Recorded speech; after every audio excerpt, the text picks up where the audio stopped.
and welcome to this special program which is on the art of litigation. I mean, basically this is a workshop designed to enable all the members to develop practice in the areas of litigation. We did earlier in the month of August, we did on the litigation practice in income tax, and now we are doing it on GST. The main intention was to encourage women and young members to come up and develop this area as a practice. So it's good to see a lot of you coming here, and welcome to you all. Today, to take us through this litigation in GST, we have two eminent speakers from the industry who have, we have CA Annapurna Kabra and CA Siddesh Ilamali with us. I request both of them to come out to the dais.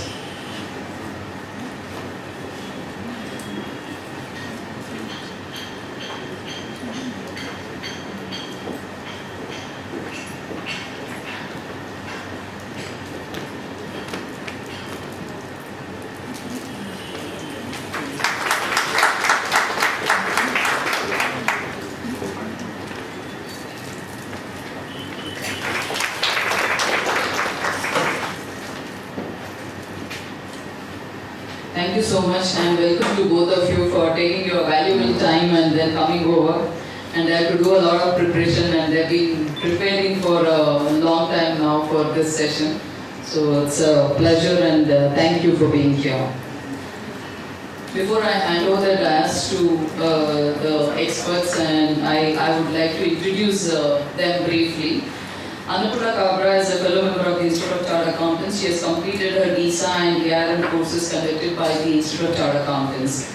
She is a regular contributor of various professional journals, including the Bangalore Branch Journal as well as the KCA Journal. She has co-authored so many materials on VAT audits, also on the income tax, indirect tax guide for the Institute of Chartered Accountants.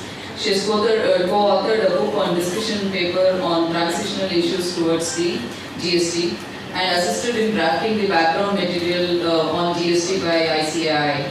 She is a committee member for the development of study module for the Karnataka State GST officers, as well as also a regular faculty at the Fiscal Policy Institute of Bangalore. Apart from this, she has addressed numerous gatherings of chartered accountants, tax practitioners, dealers, industry, businessmen, and so on. She is currently practicing in Bangalore as a proprietorship, and it's a pleasure and honor to have such an expert among us. Thank you for being here, Annapurna. The next speaker for the day who is here with us is C.A. Siddesh Ilamali. He is a chartered accountant, BCom and LLP degree holder. He is a partner at C.P. Devanuli, Oni LLP Chartered Accountants, Bangalore. Has been practicing in the areas of indirect taxes for 20 years and specializes in GST law and other indirect taxes. He has co-authored books on search, seizure, prosecution and arrest under tax and allied laws published by Taxmen in association with AIFTP. He is currently a member of National Executive Committee of AIFTP and previously a member of GST Representation Committee of AIFTP for the year 2023. He is a member of Indirect Tax Committee of Bangalore Chamber of Industry and Commerce, actively involved in preparation of GST representations, various representations made to the central government. He is a faculty at ICAI as well as the Fiscal Policy Institute. He has trained several commercial tax officers across the state and also the officers of various PSUs. As a subject specialization initiative, he was also involved in the preparation and revision of background material on GST law and technical guide on annual return and GST audit published by the Institute of Chartered Accountants. He has again co-authored many articles on GST issues and in the monthly newsletter Journal of AIFTP. He has also contributed various newsletters across the Bangalore branch of SIRC as well as other professional forums. Siddesh, thank you so much for being here. Welcome to you. I hand over the dice to both of you. Please take over. Thank you. They have selected the speakers. I think one is N and one is women member, right? So I think that was for the speakers and not for the members. So anyway, it's just, we all are because this law is being diluted 6 to 7 years back, and we all are learning together, we are experiencing together, and I think definitely today we are going to discuss a lot of the common issues which we are facing during our representation. So today basically we have designed this topic in two segments. One is I will be handling on departmental representation, including the first step in representation, and Siddeshwar is going to talk on the recovery and the criminal aspects. So this is the way we have divided the topic. And first I will start my topic on this representation. The topic is art of representation. So what is this something, why the word art has been used for this representation? Because as we all know, the term art, it requires a special skill. So even for this representation, there is some special set of procedures, special set of skills which is required by the person who is going to represent on behalf of the taxpayer. Ultimately, in general terms, in simple terms, what we understand representation? I think most of you have experience in income tax, we are representing in many matters, either in GST, sales tax, whatever it is. You would have had an experience of representation. What exactly this representation is? It is nothing but you are assisting your taxpayer in furnishing the information, in explaining the information, in defending the allegations. So indirectly you are giving a support service to your taxpayers or your client, as the case may be. So how it is very relevant for the GST law, we are going to talk on this. So I think some disturbances are there at the back. If you people can come in the front, there is a space. You can use the space which is there in the front case. Yes. I think most of you would have, most of you are, even we were having a diary till yesterday or till today afternoon, and I think it is in process because this is something half-baked food which has come in the portal. It is like somewhere it has created a confusion or it has created a kind of nuisance in the portal, and I will tell you in the last 5 to 6 years, many of the litigations are because of the portals. I have not seen any notice without 2A and 3B. You agree or you don't agree? Why this issue has come out 2A, 3B? Why they have to insert circular 183, 184? So something, all pilot testing is going on portal, and we are the person who are getting tested, and based on our recommendation, based on our suggestion, based on our issues, again the further upgradations are made in the portal.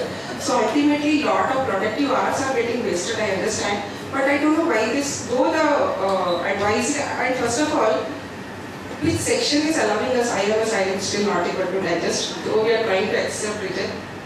And second very important is, advisory has said it is optional. But when you are filing, if you are 2B sir, I'll just take 2 minutes because this is a very latest, and definitely this is also going to lead a litigation at the later point of time. 2B is something, and there is something called as IMS, where you accept, reject, pending, and again your 2B is getting upgraded based on the actions what you have taken, right? But there are a lot of issues in that. I don't know, I just advise whoever are doing, please have a screenshot of that, please download the utilities, keep it in Excel format, so tomorrow when you are going to represent, we can have the copy of this, right? And very important is, this is the last month for your credit of 23-24. So there are some invoices which are pertaining to 23-24. Any such invoices are there, I advise you to please accept it as of now. Later on you can decide whether to reject it or reverse it, right? So this topic, it's very difficult actually. When you have to speak on art of representation, it is very difficult. But I'll just try to share my experiences because from last 16 to 17 years, I have been in IDT practice, including this state practice, service tax and GST. And I take my senior is also there, Daya sir. I think we should have a clause because I am the student who has learned from Daya sir. So anything, I'm very sure that something is there, Daya sir is there here, like to help us, right? So with this, I proceed further. What this diagram is saying actually? Is it the department office? Or is it a CA office? Or is it a taxpayer office? What do you think? Huh? Okay.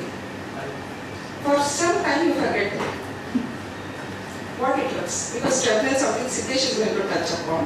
Just see these three of us. Who are these three people? You can assume anything, right? There's nothing like. There's somebody who is a taxpayer, there's someone who is a department officer, and there's somebody, a litigant also, right? The black collar, the black suit, which whoever has owed, we believe that he is a person who is going to be an advocate, and the person who is sitting next to that, we assume that they are the taxpayer or the department officer. So I think further we'll be discussing on it, but this is something which we would like to take proceed. Now before going into this litigation, first what we designed is, we have to understand the notice. Many times, there are so many types of notices which are there in the GST law, and we have to understand what kind of notice, what action has to be taken. Then we'll go with the art of representation. So initially for a few minutes, I'll be discussing on type of notices, and then we'll go with the what are the skills which are required for the representation. First, very important is when you are going to apply for the registration. See, the litigation starts from the time when you are going to apply for registration. So once you apply for registration, they will give an acknowledgement in REG2. Then I think most of the registration what I am experiencing, they are not giving the immediate registrations. They are issuing the notices with either some fault in your documents or some further requirement. You agree or you don't agree? Most of us are facing this. We have already sent an instruction to the department saying that please come out with a simple procedure, but anyway, this is there. So they are going to send a notice in REG3, and they are supposed to issue the notice within 7 days, and we are supposed to reply in REG4. Many times we just put a blank reply and we try to reply. It's not the way. There is a specific form for reply of notice also. Whereas in erstwhile law we did not have anything special form which is there for reply of notice. But there is some form which has been notified, that is REG4, where you have to reply with your clarifications or information, whatever has been asked in the notice. And if it is rejected, you will get it as a REG5, and if it is accepted, you are going to get it as REG6. And in case if they are not going to do any action on that notice, it is deemed that it is accepted. Now, what kind of notices we are getting? Just a few things. Your agreement is not notified. Your agreement is not having the correct address. It is not matching with my Google location, whatever it is. They are trying to match with that. Some house number, some survey number. Your survey number is not shown in the agreement. Your owner has not signed it. So there are so many notices which you are getting only because of deficiencies in the documents. So if it is rejected, what is the further action you are going to take? Again, you have to reapply for the registration.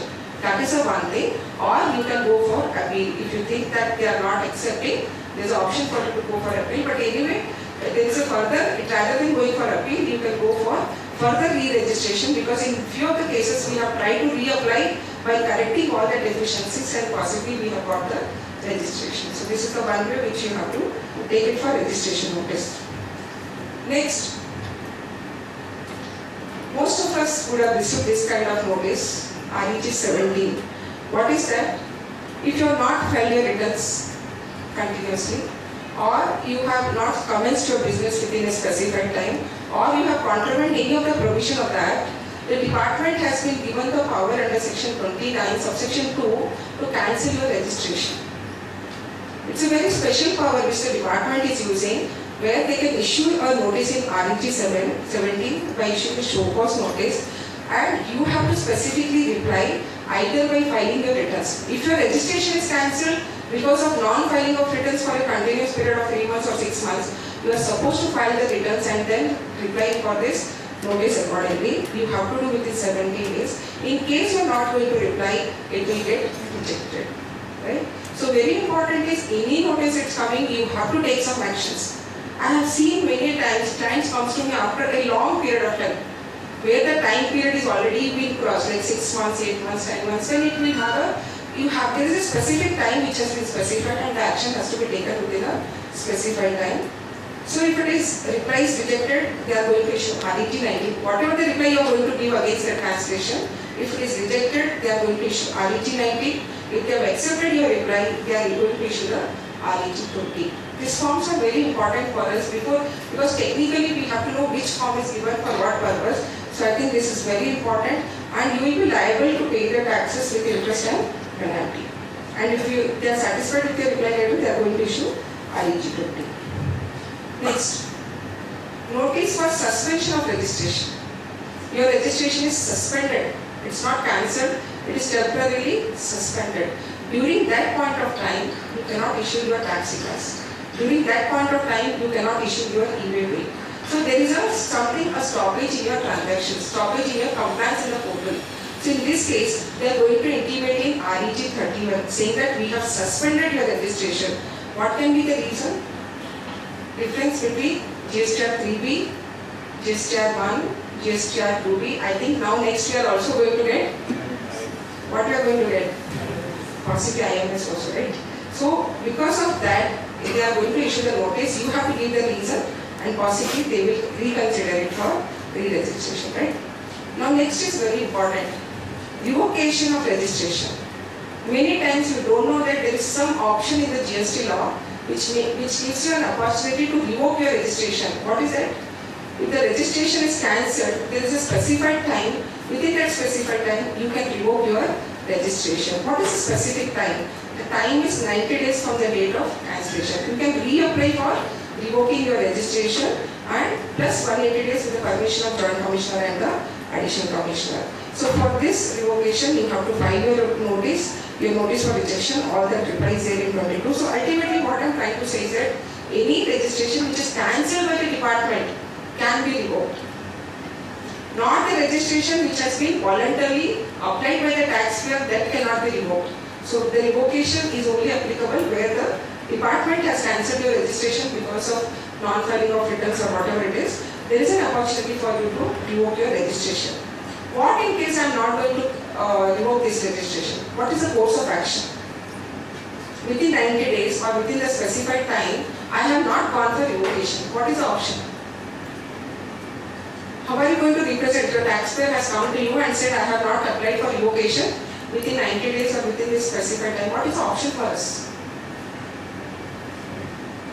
Because portal itself will not allow. Portal itself has inbuilt with that 90 days or 120 days, whatever, 180 days. So in that scenario, you have to, there is no option because there is no, without order you cannot go for the appeal, right? So here directly you have to go to your high court, or you have to decide if there is any rejection order against that revocation, then you can go for appeal. Otherwise, you have to go to high court. So there are a lot of things here, but you have to reply with complying that law, paying the taxes, and then your registration is revoked. Next, cancellation of registration. Already I have told on this, so I think this. Now next, notices we are receiving for composition schemes. Composition scheme, I think it's applicable only where your turnover is up to 1.5 crore, and it is applicable to manufacturers, traders, and the restaurants. So there are specific kind of dealers where it is applicable, or where your turnover is up to 50 lakhs. So the department can issue the notice at any point of time, because there are certain conditions to apply for composition scheme.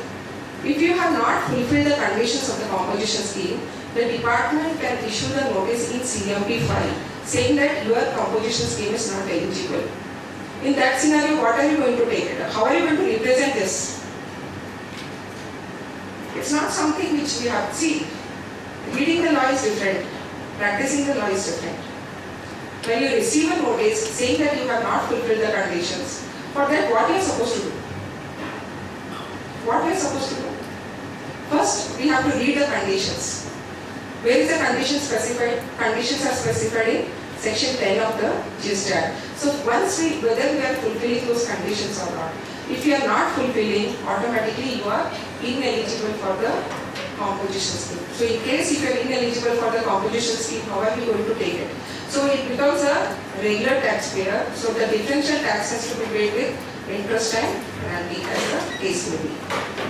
So you have to reply within 15 days. In case you think that you have fulfilled all the conditions, you can reply that whatever the condition has been specified in notice is not correct. So accordingly, we have fulfilled all the conditions, and they are going to ask the order in CMP 7, accepting your reply, right?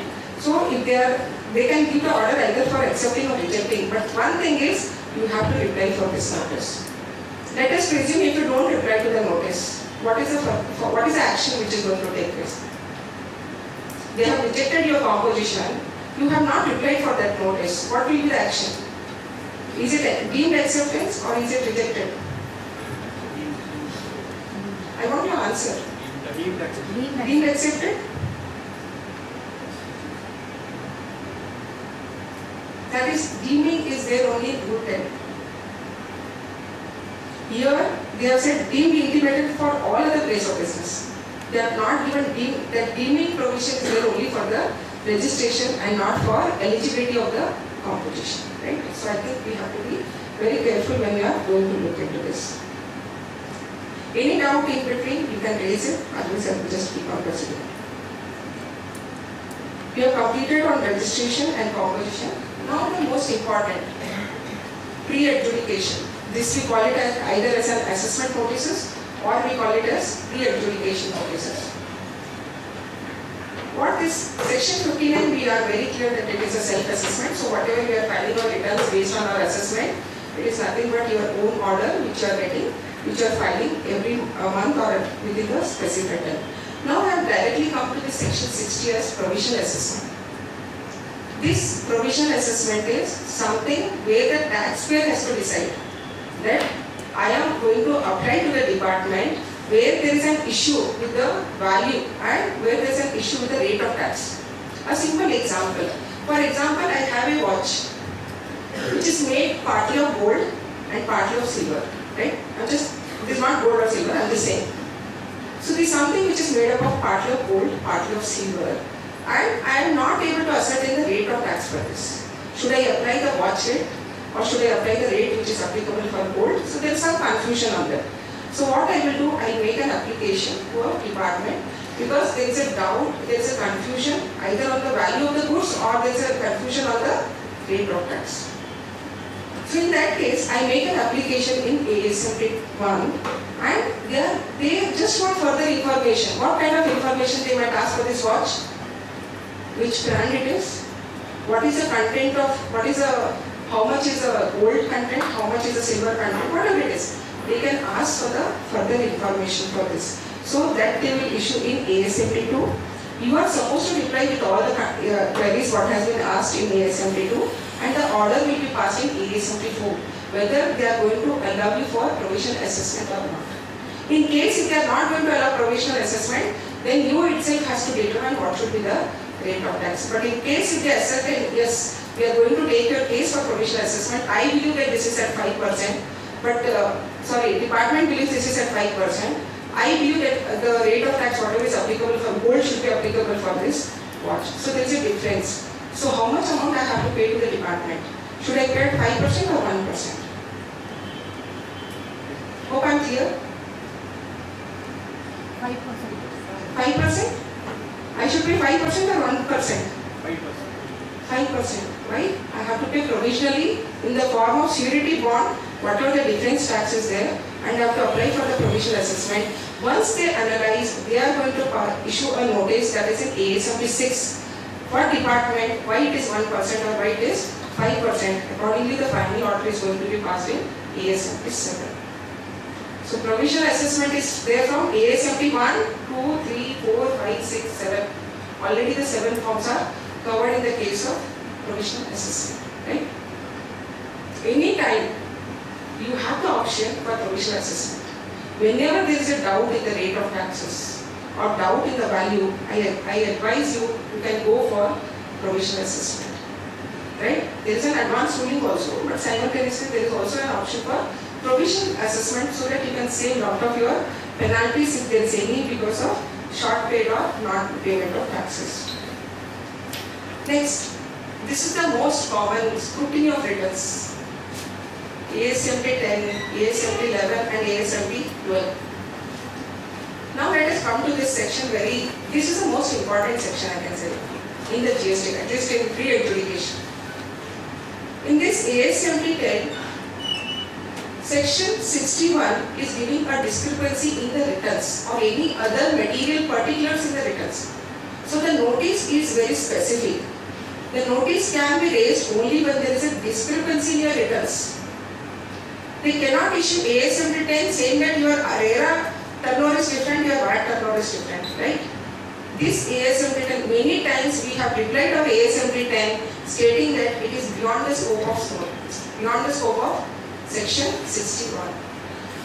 Right? So you should know, you don't just, as soon as you receive the notice, you please don't act on immediately.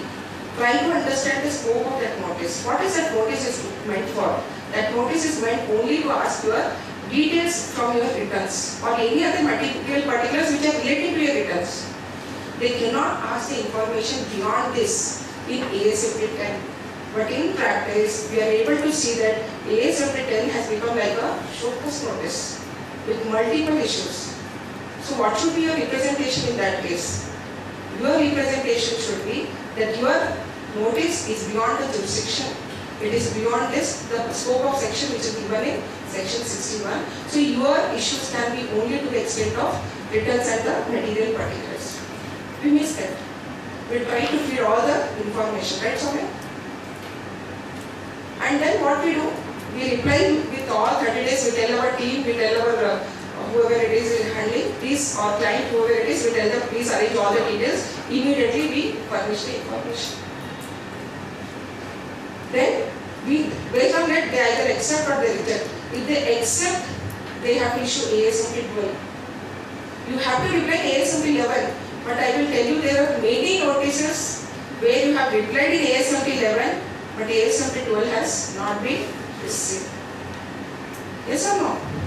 You did not follow also with the officer.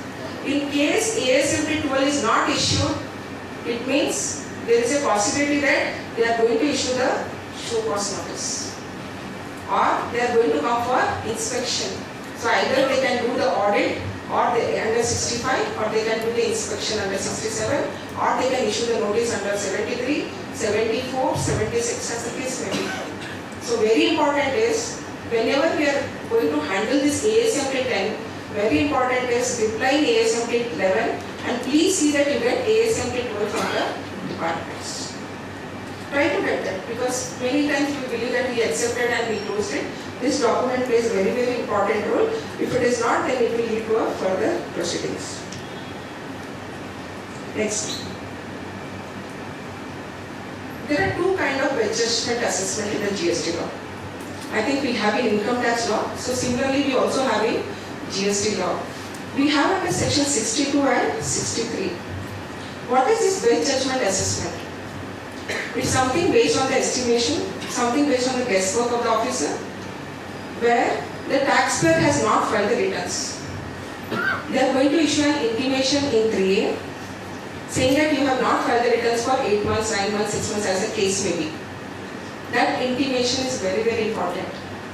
Once that intimation is made, and if you have filed that reply letter by filing your returns, say for example, Jan 24 to September 24, you have not filed the returns. You received something called as intimation in 3A, saying that you have not filed the return. Intimation in 3A was reference to 47, but it will come under 62. So they are going to issue an intimation. It's not a notice. Please remember, for this there is no notice. There is only an intimation saying that you have not filed the return for this period. So what happens once you have not filed the returns? If you are going to file within 60 days or whatever the time limit they have specified, your order will be withdrawn. Your notice, it will be closed. There will be no further proceedings. If you are going to file the returns, pay the taxes, pay the interest and pay the late fee as the case may be. Last year they made an amendment by adding another 60 days and you can pay that additional late fee. That is one part. But if you don't file the returns, it will lead into an adjudications. You got the point? So here they are going to issue the intimations. If you file the returns, it will be closed. There will be no further adjudication. If you don't file the returns, so in one of the case, Jan to September, you have not filed the returns. The taxpayer said, I don't have fund. Just understand, just please listen on this. Taxpayer said, I don't have fund. They had liability around 1.5 crore for 8 to 9 months. The taxpayer, because of whatever reason, he was not having the fund of 1.5 crore. We received this intimation in DRC 3A saying that he has not filed the return for 6 to 8 months. Now, we decided that he said that I can arrange up to 30 to 40 lakhs, but I cannot arrange up to 1.5 crore. So he was giving me an option, madam, can you do one thing? You file the returns for all the months, but you don't disclose up to 1.5 crore, you disclose up to only 40 lakhs. So my point to you is, whether this best judgment assessment, the department has ascertained 1.5 crore, I have fund of only 40 lakhs, though 1.5 crore is correct. Can we file this all returns with 40 lakhs and say that I have complied with the law? You got the point? You have complied by filing the returns, no doubt. You have complied by paying the taxes. This is a best judgment assessment. It is an estimation of the officer, 1.5 crore. My estimation is only 40 lakhs. My estimation can be 60 lakhs. Or possibly 1.5 crore might be not correct also. Right? So this is only a assessment, estimation based. Whatever truly you can ascertain, whatever you can pay, that can be disclosed in the return. At least you will be away from this 62. At least comply with the returns. Comply by filing the returns rather than not.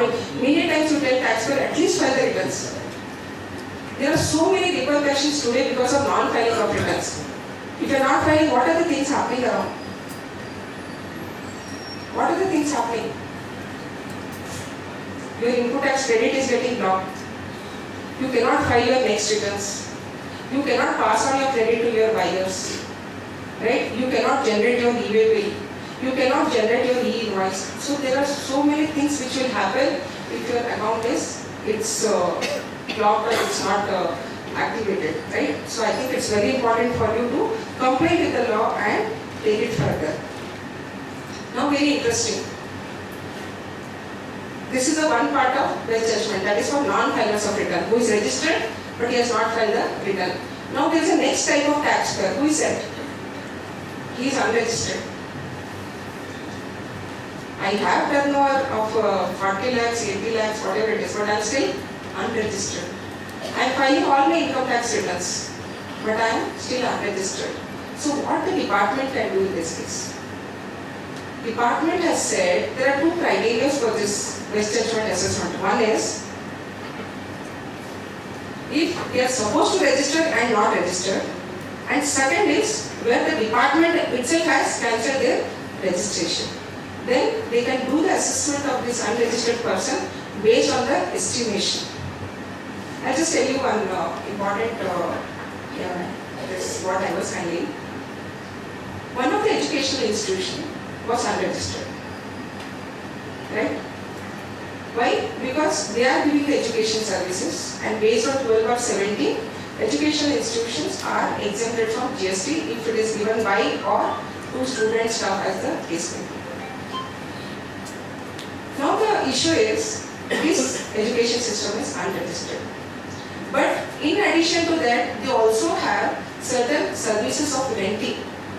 They have some 5-6 buildings. Out of that, one building is education services. Other building they have given for different purposes, for commercial training and for other purpose. So based on that, for all that daily mains training, for all other courses, commercial training, and they are collecting the rent of that building. First, the issue is whether they are liable for GST or not. Are they liable or not liable? So any time assessment of unregistered person, we have to first see whether they are liable or not liable. Only if they are liable, what the department is going to do now? How they are going to estimate the taxable income of this educational institution? Because it has various types of incomes. How it is going to estimate the income only to the extent which is liable for GST?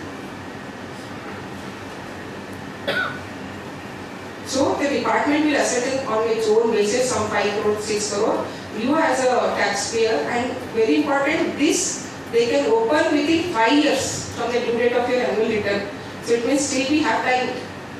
Any taxpayer, please don't enjoy that. We never know when this assessment notice is going to come. That is under 63.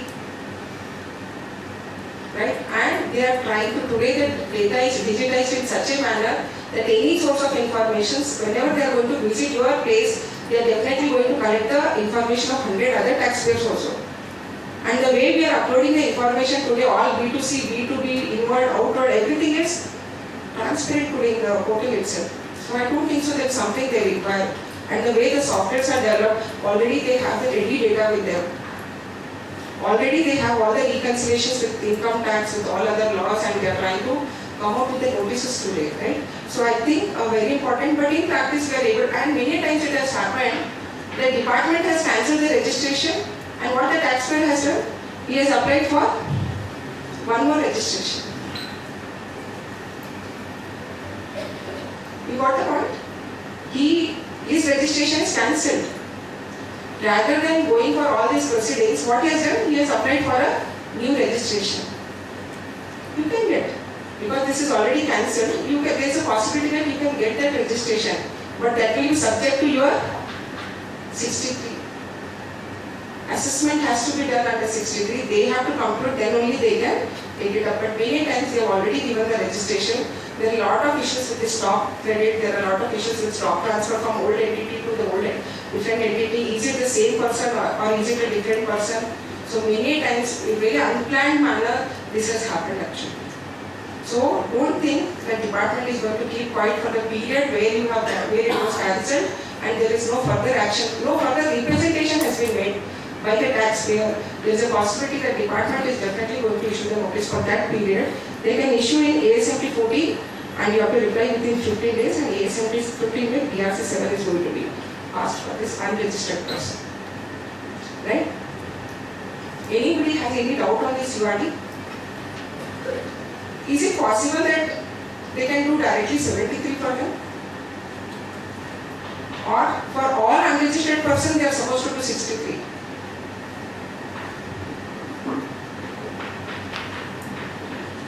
This is a best judgment assessment. It's not an actual assessment. So it is if you read 73, 74, they have not used the word any registered person. They have used the word any person. So any person can include even the unregistered person, right? So it is the discretion of the department either to take it under 73, 74, majorly it will be 74. It will not be 73, right? So it might be 74 or 63. So whenever it is a best judgment, it will be under 63. 64 is where the department found that there is a huge evasion of taxes and they will believe that that person is going to run away or there is some possibility of some confidential information has come. Then in that case, with the approval of Joint Commissioner and Additional Commissioner, they can immediately go for summary assessment. And once they analyze that yes, the taxpayer replies to that and say that he has already paid the taxes, they can even withdraw the assessment order. So in case of summary assessment, it is only the order and the application acting as a notice. Now next very important is audit. We have dealt with all the notices. There are so many still notices I have covered. So many types of notices are there. Very important is audit. ADT 1, ADT 2, I think it has got imprinted in our mind today. Yes? And many times we believe that ADT 2 is an order. Is ADT 2 is an order? Or is it an audit report? It's only an audit report. You cannot file appeal against ADT 2. I'll tell you what is ADT 2 and ADT 1 before. ADT 1 is an intimation which has been given by the officer with all their observations saying that these are the issues where you have not complied or allegation, whatever it is. You are supposed to reply. There is no format for reply for ADT 1. You can reply in your own manner. Once they consider your issues, reply, it got closed. ADT 2 is closed. They are going to issue the report. Is it possible that they can come out ADT 2 with nil liability? Yes or no? They can. Be confident. Yes, possible. Everything we are having, all submissions we are having, everything we have substantiated, and possibly that they can come out with a nil liability. Second option, they can drop few issues and they can liable for other issues. So they out of 10 issues, they can say that 4 are settled, sorry, not settled, 4 are closed and 6 are yet to be adjudicated. So who is going to do this audit? Audit will be done by an audit officer. There is a proper officer which has been specified. Now whether the audit is going to be done at the place of business or whether it will be done at the place of department. Possible? It can be both. They can either visit and then they can ask you to produce the books of accounts, or you can request to represent before the department. Now very important is In few cases, the department will go for special audit also, that is by issuing ADT 3, and ADT 4 is finding of special audit. Now my issue for audit is ADT 1 and ADT 2 is for the 4 issues which has been concluded. Is there any possibility that the higher authority is going to reopen that? Can you celebrate your ADT 2? My question to you is, can you celebrate your ADT 2? Yes or no? Yes. Out of 10 issues, it has been dropped by the officer, all 10 nil liability, no tax, no interest, no penalty. Can you celebrate ADT 2? Yes. Yes or no? Yes. Some are saying yes, some are saying no. Why no? C&AG audit. Okay. There is a possibility that higher authority might find out with observation and possibly it will lead to a revision. Any other way? Is it an order?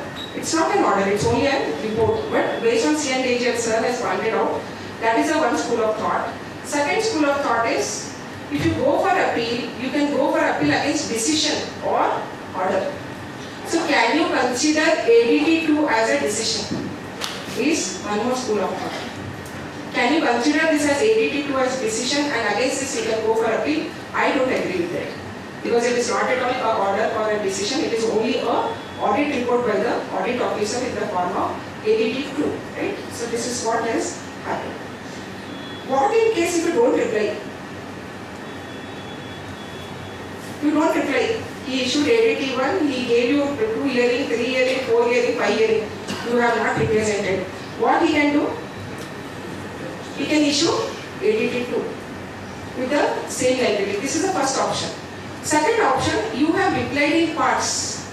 Out of 10 issues, you have replied for 4 issues and said that for balance 6 issues, I want 6 months time. How the department is supposed to pass in this case? There is a reasonable time period within which they can give you the timings, but you cannot ask for 6 months or 3 months, right? You have to ask for the extension for a reasonable period, and you can give on in parts, see that you give all the informations, all the submissions while you are going to reply for the ADT work. Because this is the way your audit, your investigation will get initiated, right? So you have to produce all your books of accounts, records and other documents. In few places, they come for audit. My all books of accounts are there in my head office. Where is my head office? Gujarat. Let us presume I have my head office in Gujarat. All books of accounts are maintained by our head office. I think many of us we experience, whenever we ask for the books of accounts to a taxpayer, they say that books of accounts are with the head office. How are we going to reply to our audit officer? When the Karnataka officer is going to visit your place of business, they are definitely going to ask the books of accounts.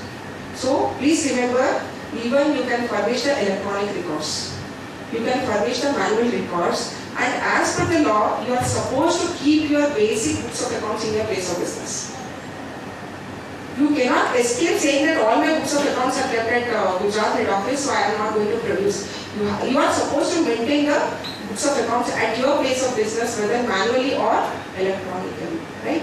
Electronically is an option, it's not a mandatory. If you see the section, they have said you can maintain the books, electronics books, you can maintain the electronic books. It's not option, it's not mandatory, it is only optional. But today we cannot file the returns if you are filing the manual returns. If you are going to file the manual system, I think we will fail in our compliances. So by mandate, we are supposed to maintain our electronic records, right?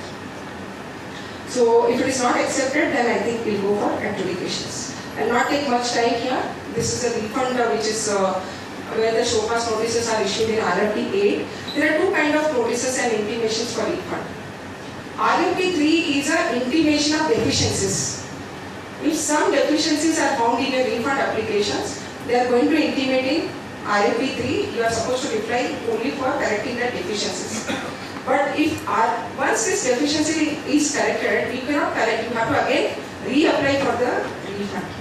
But once this RFP 8 has been issued by the department, you cannot reapply for the refund. Very important point. You got two types of notice. One is RFP 3, it is a deficiency memo where you have to know what are the defects and again correct it by reapplying for your refund. But if RFP 8 has been issued, where the show cause notice is issued For against your refund application, you have to reply against that notice. You have to, the order is going to get passed in RFP 6, and then accordingly you have to, if it is reject, payment order is in RFP 5 and rejected order or accepted order will always be in RFP 6. Against this you have to go for appeal. So you cannot just go for appeal against deficiency memo, you have to go against the order that is RFP 6, right? So deficiency memo is only to correct your deficiencies in your applications. So the difference, you should know how to represent for that. So if it is a deficiency memo, please reapply, and if it is a show cause notice, reply to that show cause notice, get the order passed, and accordingly it can be a favorable order or it may not be a favorable order, right? If it is rejected, then what will happen? Automatically your amount will get recredited to your electronic credit ledger. Why? Because when you are applying for refund, it will get debited, and when you are again going to get rejected, it will get recredited in your PM by way of PMT 03. Yes, this is something where we forget how to represent. This is something, I'll just tell you a live example which has happened yesterday itself. One of the entity has transported the goods, transported the machinery from Tamil Nadu to Karnataka. From Karnataka to vendor A, right? Vendor B from Tamil Nadu has I'll just give it very simple. They just transported the material of 12 lakhs to vendor A in Karnataka. Out of the 12 lakh work machines, invoice was there, delivery channel was there, e-way bill was there, everything was fine. From there, that vendor A, there was some defecting one machine of 3 lakh rupees. What those people did, that 3 lakh rupees machine, they sent for repair.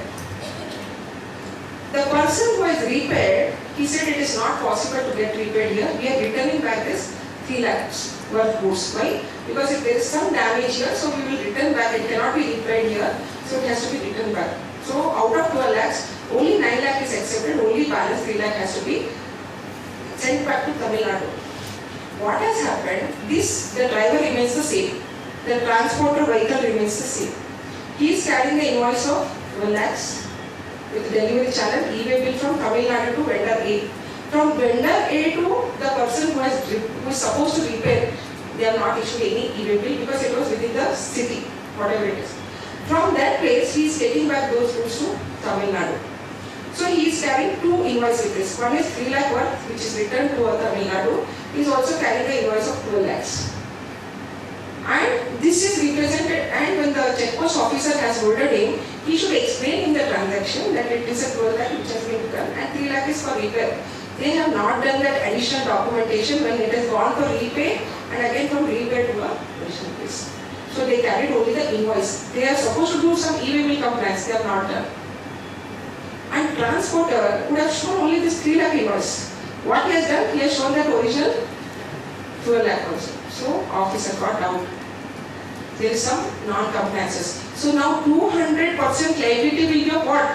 12 lakh or 3 lakh? Whichever is higher. Which is higher? 12 lakhs. That's just a small compliance. See, there is many times in the course of business, there is some addition which there is some change in the course which happens. Change in the facts which happens. But might be they have not taken very seriously for this 3 lakh. And now they have got a notice for 12 lakhs into 2 times, 24 lakhs. You know the penalty, right? In 129, 130, whatever these penalties are there today. So they issued this MOV1, they said order for inspection, time extension, all that has happened. Until MOV7, many times I have seen the taxpayer paying the penalties and not asking for notice. Yes or no? MOV7 is missing, MOV9 is missing. They believe that MOV5 is suffice. No. Whenever any e-way bill inspection is happening, whenever there is a check post verification, please don't forget to get MOV7 and MOV9. MOV9 is the order against which you can file the appeal. MOV7 is your show cause notice. Without this, you cannot file the appeal. And many times you are not able to trace that officer also.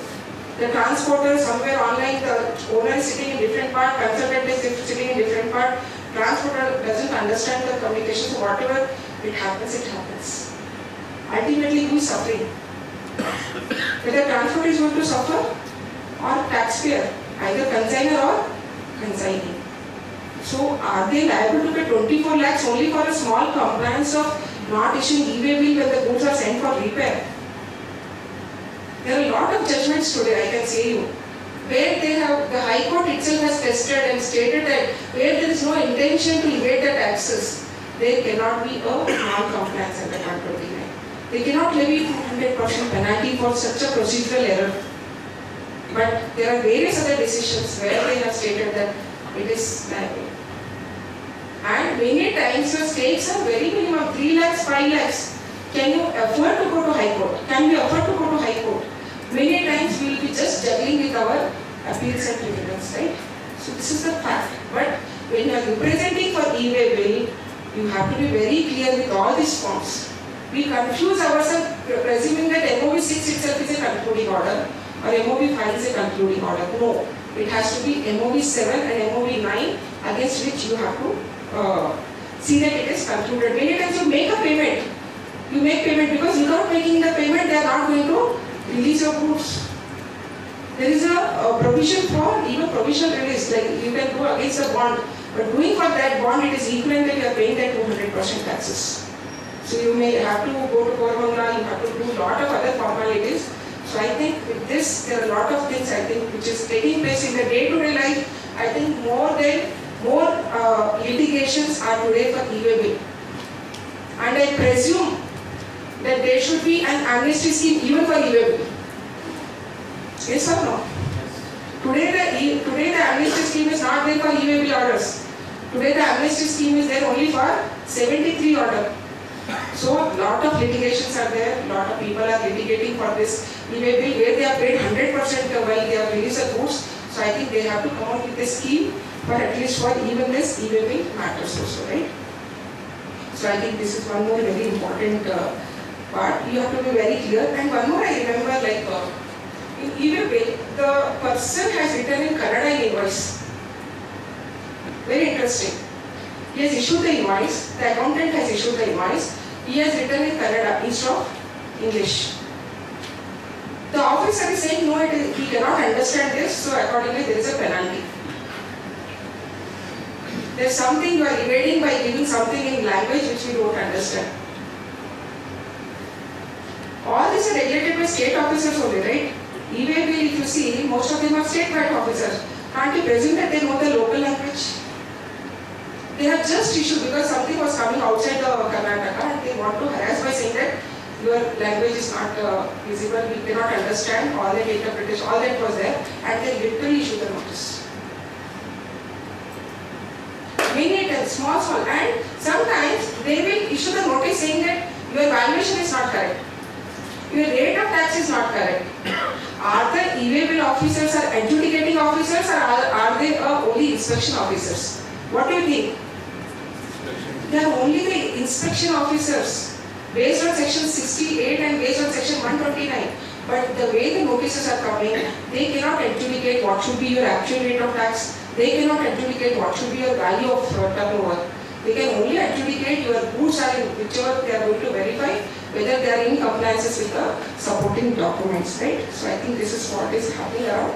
Anyway, this is one aspect I would like to be clear on this representation. Go for litigations if you see that there is no intention to evade the taxes. Go for litigations, just don't settle the things. Wherever possible, wherever you have complied, just for a procedural lapse, you should not end up paying a 200% of tax as penalty, which is not at all eligible for input tax credit based on section 17 subsection 5. Though it has been removed now, but still you will not be eligible if it is under 129, right? Next. What happened? The department thought of like it is a very long journey to do the audit, to issue the notice, to do the adjudications.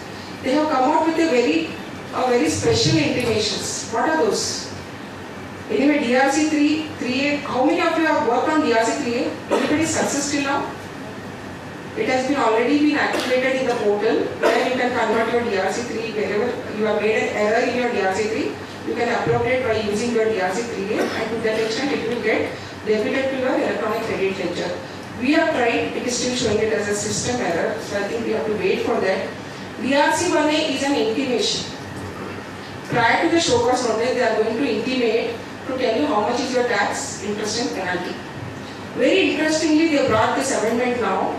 You are going to reply in DRC Part B, saying that yes, we are going to accept, or these are our submissions that we are not going to accept. Don't try to reply like a show cause notice. You either say we are not accepting, or either say we are accepting. After that, the department is supposed to issue Part C in DRC-1A. This was not there earlier. So it was always hanging. Whatever we have replied, I don't know whether the department has taken the action on that or not. So they brought an amendment in the GST law in 2024 by saying that department has to take further acknowledgement in Part C of your DRC-1A. Right? This is the one thing. Next, show cause notice. I think we all are well versed. Show cause notice are coming in DRC-1. And there is a DRC2 and DRC3 is your payment channel. DRC5 is once you make a payment, it is concluding the proceedings, it will happen through DRC5. And DRC6 is your reply to your show cause notice. Actually, it's a reply whatever show cause notice is coming in DRC1 and 2, you have to reply in 6. DRC7 is your summary order. You see, every state, the drafting of DRC7 is different. Yesterday, I was comparing 3 states DRC7. Karnataka, Tamil Nadu and Kerala. What is happening in some, I am not telling all the jurisdiction, some of the jurisdiction, they are just copy pasting our reply with from and to also. Are you able to get what I am saying? Whatever they have issued notice, screenshot of that. Whatever we have replied, screenshot of that. And just 1 or 2 para without any reasoning, without any application of mind.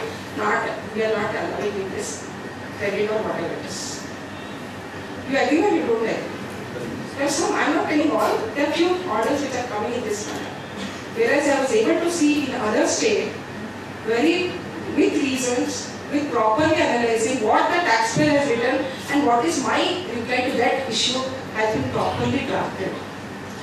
The more your order is clear, the more it is easy for you when you are going for appeal, right? But anyway, this is not happening in few of the cases, but they have to issue. And this DRC7 itself is your recovery notice. There is no separate recovery notice. Once DRC7 is in your hand, it is order plus recovery notice, right? So please take it, there is no separate form for recovery notice. So DRC7 itself is your recovery notice. Now I will come to a very interesting part. This is something shortcut. Why to go for audit, why to verify, then to adjudication, then conclude. Directly we can issue intimations. What are those intimations? Which has come through 88, Rule 88. What they brought something called as DRC-1B. Right? This DRC-1B is nothing but where your GST Act 1 is more than GST Act 3B, automatically you are going to get a notice in DRC-1B. And you are supposed to reply within 7 days. Very important. If you are not replying within 7 days, they can do the recovery in DRC-1D. Day before yesterday itself we received on DRC-1D. What happened? Within 7 days they did not reply. They did not reply the reason why the GST Act 1 is more than GST Act 3B. They immediately got DRC-1D. What is this DRC-1D? It's a recovery notice. They can immediately go for recovery. That is what they have brought. Now we are not very clear whether against this DRC-1D I should go to High Court or I should go for appeal. Is it an order? No, it's only a recovery notice or recovery intimations. Right? So this is, I think, somewhere we have to wait and see how they are going to take action against this. And DRC-1C is, they are going to send when your 2B is less than your 3B. Yes or no? Go back, right? When you have taken more credit than what you are eligible, you can get in DRC-1C. Definitely, I think after IMS, most of us are going to get this. Yes or no? Any of you have got this 1B, 1C, 1D? Few of them are already getting this actually. Please look into it. Yes. See, please don't think that they are going to send you by post or they will call you. It is there in the portal itself. Everybody, let us make a practice, including me. 5 minutes we have to spend for portal. At least 5 minutes. And tell your clients also. Because All these communications today, 80% of our communications are only through portals.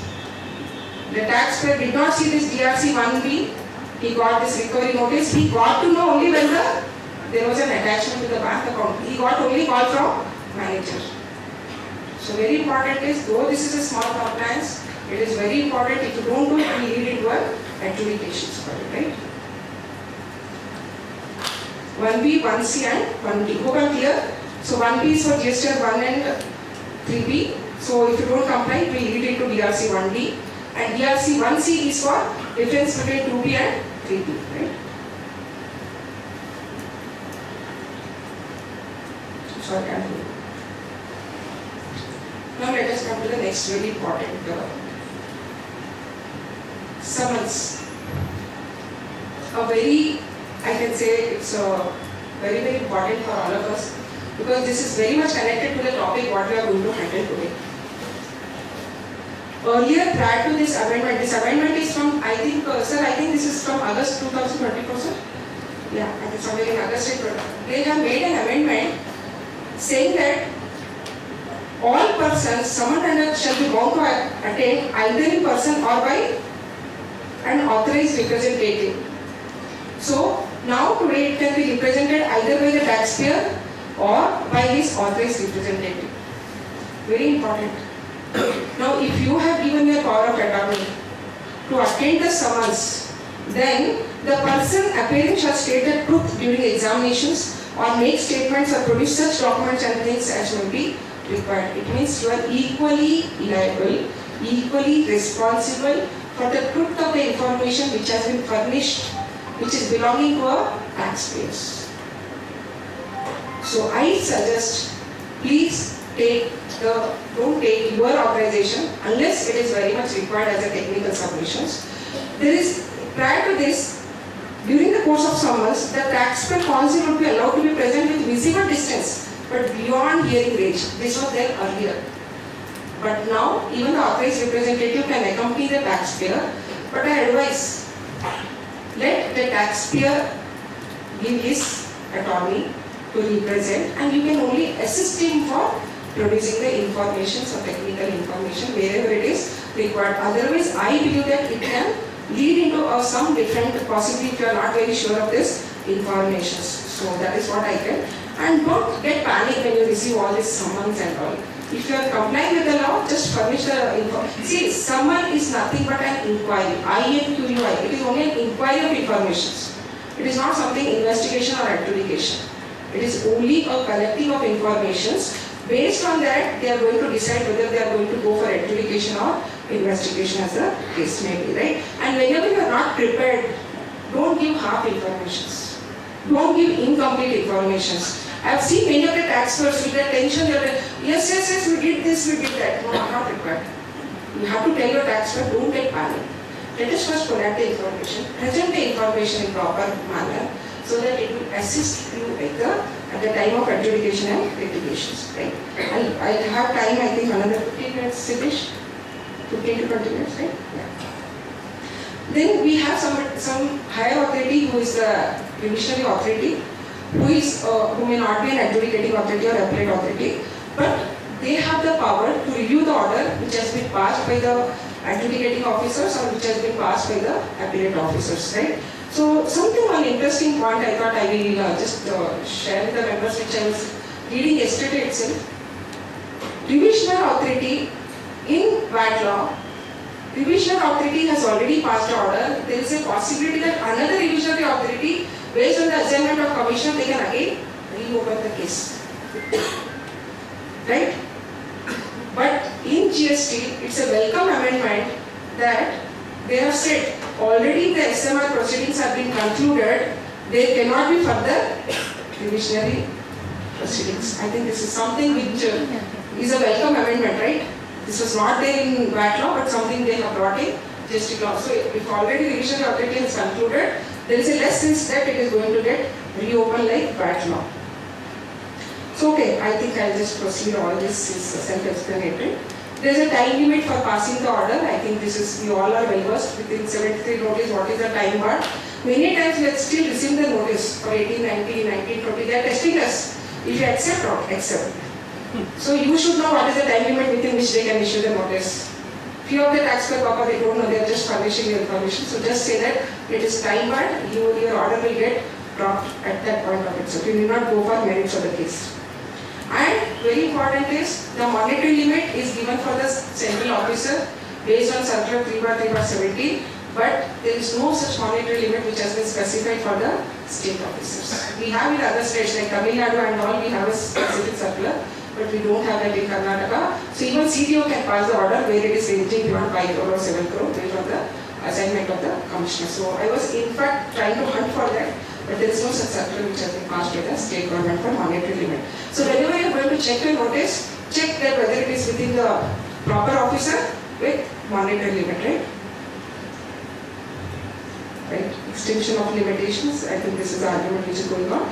Next is virtual hearings.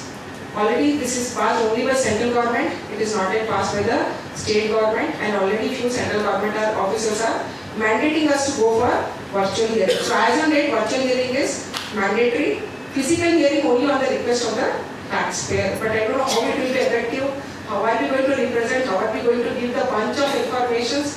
We have to wait and see the practical difficulties of that, right? Proper officer already have said. So audit officer can be different, adjudicating officer should be different. But whereas in state bank law, we have seen many state GST law, we have seen the audit officer also is the same and adjudicating officer is also within the same jurisdiction. Anyway, that is a practice which is followed in state court law. Cross empowerment, many times we are able, I just go a little fast today because I have a lot of very important things which I want to share. So there is something of cross empowerment, like many times we receive a note, I am under the state jurisdiction, but I am receiving the notices from central jurisdiction, or I am under the central jurisdiction, I am receiving the notice from state. Is it valid in the law? Is it permissible?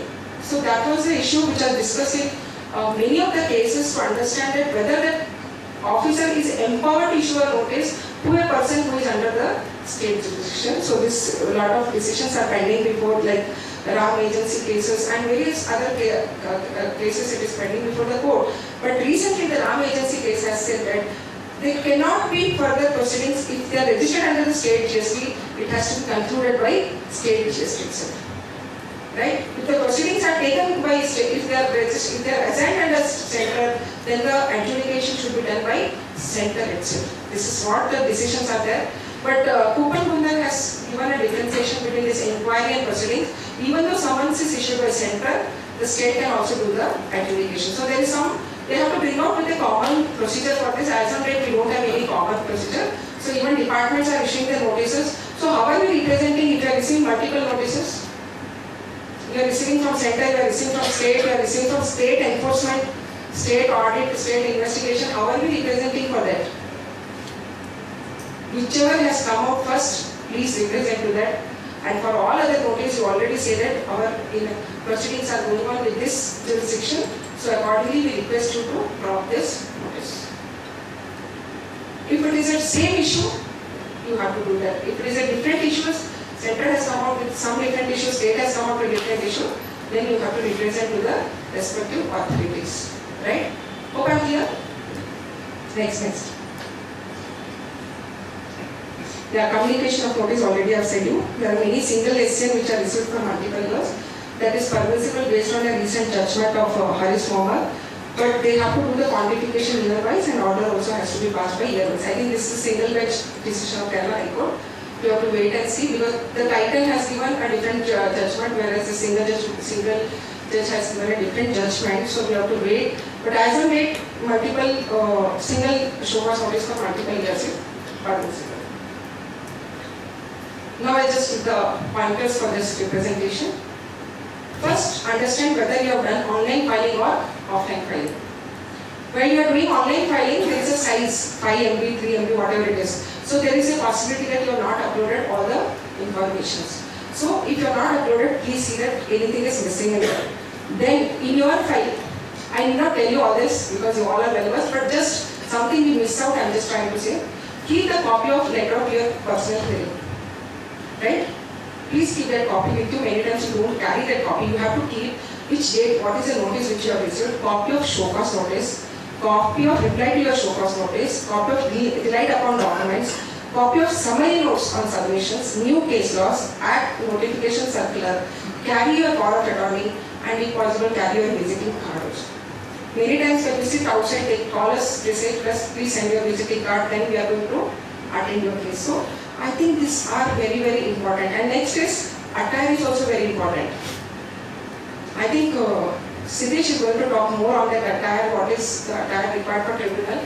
But very important is when you are going to present it, you have to be, not like you have to be a blazer and all, but you have to be neatly dressed. You have to be confident when you are going to provide the information. So your body language is very important when you are going to represent for this. So all these copies, it's a procedure. You have to give this a checklist to your team. Say that you see that in the file whether you are carrying all these documents. I have seen many times. What was that date? What was that? I forget to get power of attorney. Sir, parvagilla naadi nanu WhatsApp martini. Don't do that. Because though day to day we are handling that officer, it doesn't mean that we can misuse that relationship, right? So you have to, many times you have seen, even I have done that. Many times you forget to carry our own power of attorney. Many times you forget to carry the act. Today itself I have forgotten to carry the updated act, right? So many times we do all this. So just make it as a checklist so that whenever you are representing either before the audit officer or adjudicating officer or commissioner at the law tribunal, please see that you carry all this whenever you are representing so that immediately you can rely on that, right? Once you are sitting with the officer, don't try to self-hype yourself. Try to bend yourself. However he is. Sir, should I share the issues, whatever you have raised in the show cause notice? Request. Right? Just don't try to give him the copy and say, sir, it's very ridiculous notice, sir. It's very, don't do all that. I know many times notices are ridiculous. But when you are presenting, just try to win the trust first. Then raise your voice, right? So first you have to see whether the officer, because he will be handling 10 to 20 cases, I think, resume. So if you are going to presume that he knows your case, it may not be possible. So you have to brief the issues which has been raised in the notice in a simple manner. Then initially you should say, sir, we did not receive any post, we did not see it is uploaded in the portal, only we got through this WhatsApp. And WhatsApp is not a right way of service of notice based on 169. So you can try to initiate with that, right? Then first you have to say whether this notice is beyond limitation, within the limitation period or beyond the limitation. Then you go into the merit of the case. You got the point? There should be a flow of a sequence when you are representing before the officer. And if you have got any previous order favorable, possibly BCCT 1.2 has given favorable order. Now we are with ACCT 2.2. You can show, sir, because last year also this issue was there and we got the favorable order. Somewhere it will give a positive evidence to him that yes, it has been tested, it has been analyzed by the jurisdiction officers, right? So this is what something you have to carry. And very important is, in few of the orders or notice, officer, whatever you give 100 of documents, he is predetermined that I am going to disallow. In that case also, don't forget to give the information what is required. Officer will tell, ನಾನು ಗೊತ್ತಿಲ್ಲ ನೀವು ಏನಾರೆ ಕೊಡಿ ನಾನು allow ಮಾಡಲ್ಲ. Sorry, I'm just talking like an officer, but it happens. Whatever you give, I am not going to accept. I have predetermined that I am not going to pass a favorable order. In that scenario also, don't miss to give the information which is technically required. Right? Correspondence audit, board circulars, case laws audit, I think you are clear. Next, very important. This happens with the state officers. This doesn't happen with the state officers. This happens with the central officers. Many times when we represent, they take our personal recordings. Whatever you are explaining about the case, they write this, right? And they take the signature of you. You should also take a copy of their personal recordings. We miss that, right? You just say, yes, website, it's closed. No. Take a copy of that and keep it as an evidence what personal recordings you are giving there. Don't, if you are not confident on informations, don't give the personal hearing by giving a half-baked informations. Because this will become as an evidence tomorrow at the higher level. So please see that you get a copy of the record of personal hearings also. Yes, next I'll just go to the appeal and take another 10-15 minutes. 10 minutes. Yes? we have spoken on departments. Department mindset is different. Now we are coming to the other table. Which is that other table? Appellate. When you are coming for appellate, when you are with the department, there is some changes in your submissions, right? What are the things it's required? I'll just come to that.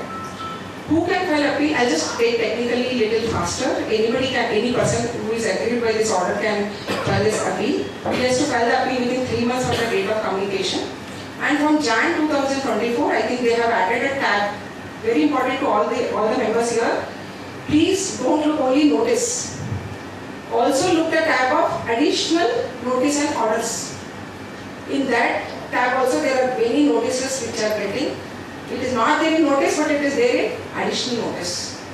Though many of them have gone to High Court and said, sir, we don't know additional or there, we were only reviewing only notices. So High Court has considered and given a favorable order in few of the cases. I have just given the case laws here. But from now onwards, that is possible only in the initial time. But now it is already 1 year, it is very much required that whenever you are reviewing the notices, see the notice as well as additional notice tab also, right? Additional notice and order tab. Next, department also can file appeal within 6 months, and many times appeals are time barred, so there are multiple judgments which has come, which is accepting your time barred appeal, and there are some judgments which are not accepting your appeal if it is beyond limitations period. And you have to make a pre-deposit of 10%. I'll just give one case here. I have one of the client who has made a payment for 1920 by mentioning the year as 2021. Right? Now, the assessment proceedings are going on for 1920. Whatever the client is there, I am trying to give this DRC3 saying that this has to get appropriated for 1920. Though wrongly I have mentioned as 2021, it's pertaining to the 1920. The department has not accepted, they have already passed the order. Though there is a decision of Rajesh Builder where they have said that procedural mistake in DRC3 should be accepted and it has to be appropriated. They have not considered the passed order. Now my question is, should I make a pre-deposit of 10%? Because already I made a payment of DRC3. Should I make a pre-deposit or should I not make a pre-deposit? The way the section is drafted in 107, if you have not made the pre-deposit payment, it is deemed that you have not filed the appeal. Very important. This was not there in GST VAT law and all. In VAT law, the wording was entertain an appeal. Here that word is not there. Here it says no appeal shall be filed. So, in erstwhile law, we were paying even during the appeal period, like during hearings, but now it is not possible, so pre-deposit has to be made at 10%. And whether credit ledger can be used, I'll come to that. Whether credit ledger can be used for making payment of pre-deposit? Yes, because there is an amendment in section 41 subsection 2, which has given the way you can file. April 1 is a file which you have to file. April 2 is an acknowledgement. The order can be manual, the order can be electronic. If it is a manual order, you have to file manually. If it is a online order, you have to file online order. But self-certified copy is mandatory in the case of manual order. Many times we are uploading the order, but simultaneously physical copy is not mandatory. But just for the convenience of the department, we are trying to give the physical copy also to the department. Right? Only once the appeal number is coming to you, that is the time when it is deemed that it is been admitted. Right? So it is very important to get the appeal number once you have filed the appeal. Yes. Very important. Next. Once you have filed the appeal, can you withdraw the appeal? There is a provision, Rule 109C, which has stated that there is a provision to withdraw the notice, but you can do the, very important, you can withdraw the notice prior to the show cause notice issued by appellate authority. You cannot withdraw once the show cause notice is issued by appellate authority. You can ask the question, what madam? Appellate authority is going to issue the show cause notice? Yes. They can also issue the show cause notice based on section 107, subsection 11. That is written. Prior to that, if they want, you can withdraw the appeal. But very important is, re-appeal has to be filed within the limitation period of 3 months. You got the point? Say for example, July order. What is the time limit for July order? July 30th, let us presume. So August 30th, September 30th, October 30th. And 1 month is a condonation. So condonation we are not considering for withdrawal. So within October, you can file, you can withdraw, and again it has to get refilled. Or you only can withdraw at any point of time prior to the show cause notice issued by the appellate authority. So important is, if you are withdrawing, be clear that you cannot refile it unless it is within the time limitation of filing the appeal. I'll just bring out the important facts. Chronological, whenever you are going to file the appeal, please give all the facts in details. Try to give all the sequence of events, whatever is happening, and don't try to give your wrong facts. Please give whatever is there. Give all the reference of documented evidence. And whenever you are going to draft your grounds of appeal, please see that you give your grounds on limitations, you give your grounds on jurisdiction, though it may not be entertained by the appellate authority in few of the cases. But first thing is you have to go on that issue. Then, without prejudice to the above, you can also go on the merits of the case, right?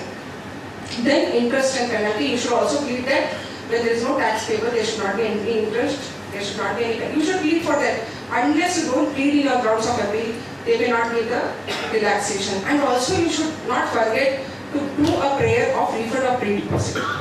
Right? Because when you are going to file an appeal, you are going to make a pre-deposit of 10% of your taxes. So you should make a prayer saying that you have to refund our this pre-deposit in case the order is favorable. So all this you have to carry appeal number, fact matrix. You make a summary of your appeal.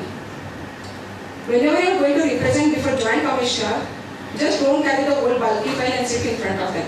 Try to carry a summary note with you. What was the appeal number? What is the case pertaining to? What are the important points which you have given as a grounds of appeal? And what is the supporting evidence? So that it is very easy when you are going to represent the case before your Joint Commissioner appeal. Index of case laws. Many times we just keep the copy of our case laws. You also have to see whether that case law has been referred to a high court or whether it has been reverted by your higher authority. So you should give the updated case laws, because when you have drafted the appeal, the position was different. When it is heard, the position might be different.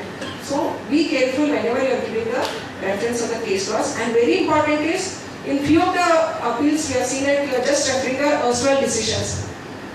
There are many provisions which are not there in the GST, not there in the erstwhile law, are there in the GST law. There is a lot of amendment which is taken from the erstwhile law to the GST law. So be careful whenever you are giving the copies of case laws in the case of appeal. And most important, though it is a very basic work, but very important. What is that? Page numbering. Very, very important, because I will tell you, if you are not doing the correct page numbering, you already made the person impatient. Because that person is going to communicate you only through page numbering, page number 18, page number 25. So if that is not matching, in few of our criminal cases we have seen that our team or whatever we have, there was a mismatch in the page numbering.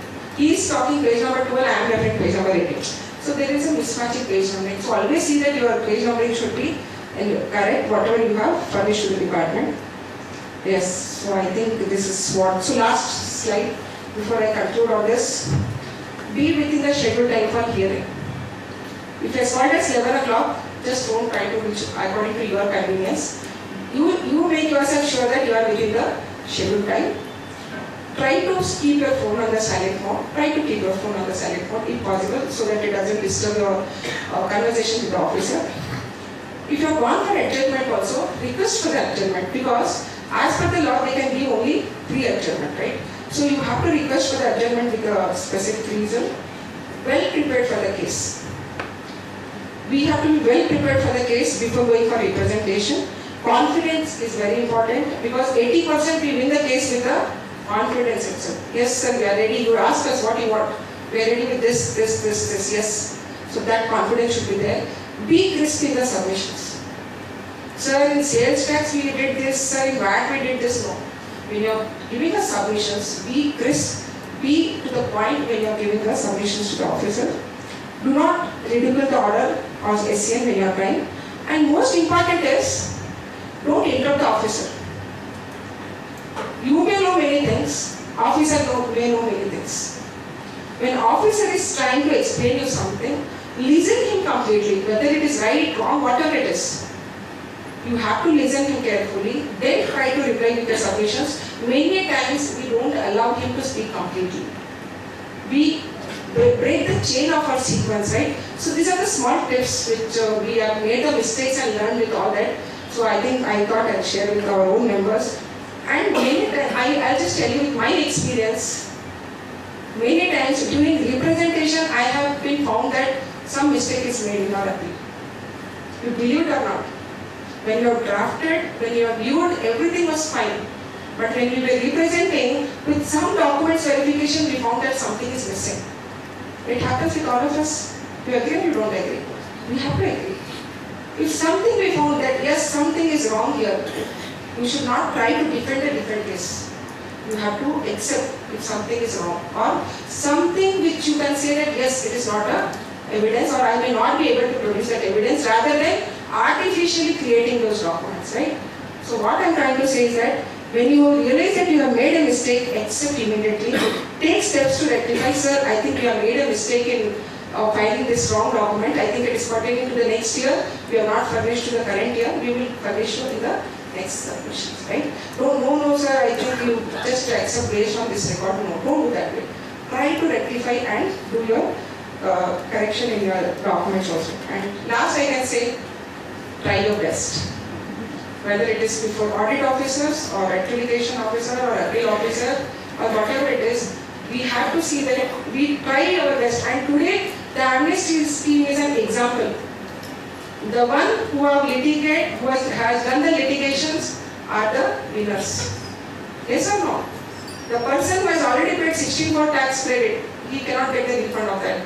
The person who has not litigated against the 73 notice or 73 order, have paid the full tax with interest and penalty, they cannot enjoy this amnesty scheme, right? So I think wherever there is a requirement to litigate, wherever there is a requirement to produce evidence, wherever there is a requirement of proper representation, I think as a profession, we have to see that our services should be our professional services, especially when we are representing before the department.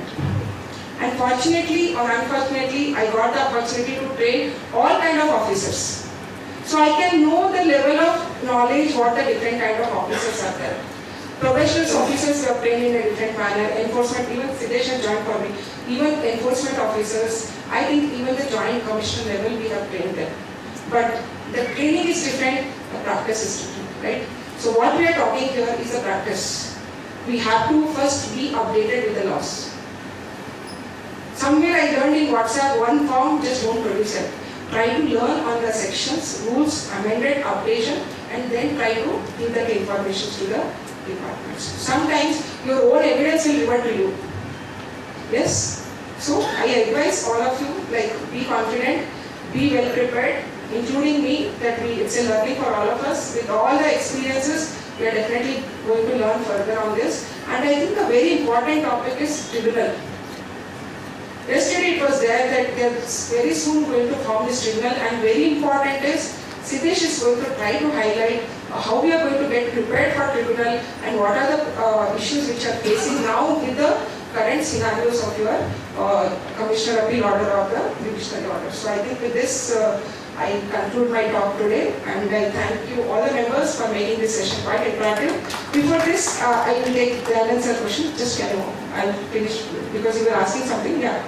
Not sir, on that.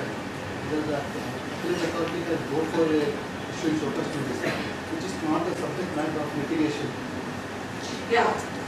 Sir, question is section 107 subsection 11, which pertains to the issuance of show cause notice by an appellate authority. They can issue the show cause notice only on the issues which is within the scope of show cause notice, which is issued under 73 or 74.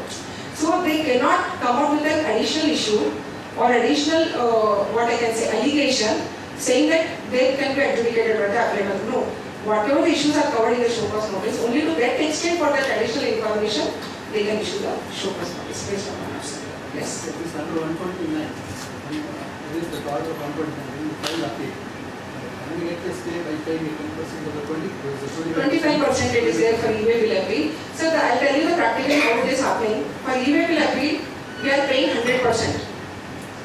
But when you are trying to file the appeal, they ask you to pay additionally 25% of your tax, right? Or whatever that penalty of 25%. So what we are trying to give, whatever this GRC3 channel which you have given for this payment, we are trying to produce the same thing and it has been considered that it is deposited. In few cases they are trying to say that additionally you pay 25% and then give the refund. But practically we are giving the GRC3 channel which has been paid by the and they are accepting also. In some cases we give the bond or bank Yeah, guarantee. bond, bank So guarantee. bank guarantee also they are Yes. accepting as free deposit. Yes, you can make it. Yes. Tea break, huh? Okay. I think we have a tea break and I request all the members to resume because we are definitely going to talk on very important topic on tribunals and other important aspect of litigations, right? Thank you. Thank you. Thank you so much. Ready to all my members and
I thank the Secretary and the Chairman of the Bangalore branch of SIFC for giving us an opportunity to share some of our experiences on representation aspects. Many of you would have already done these aspects, but when the Secretary of the Bangalore branch ICI called us and said that, no, but many members would like to hear based on the experiences which you have carried, which will help the members.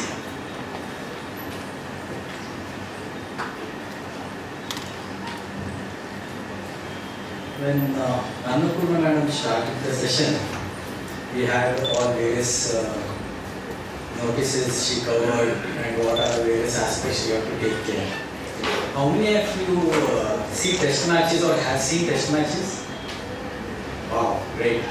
So, when a wicket falls just at the fag end of the evening, the person who comes is called what? Night watchman.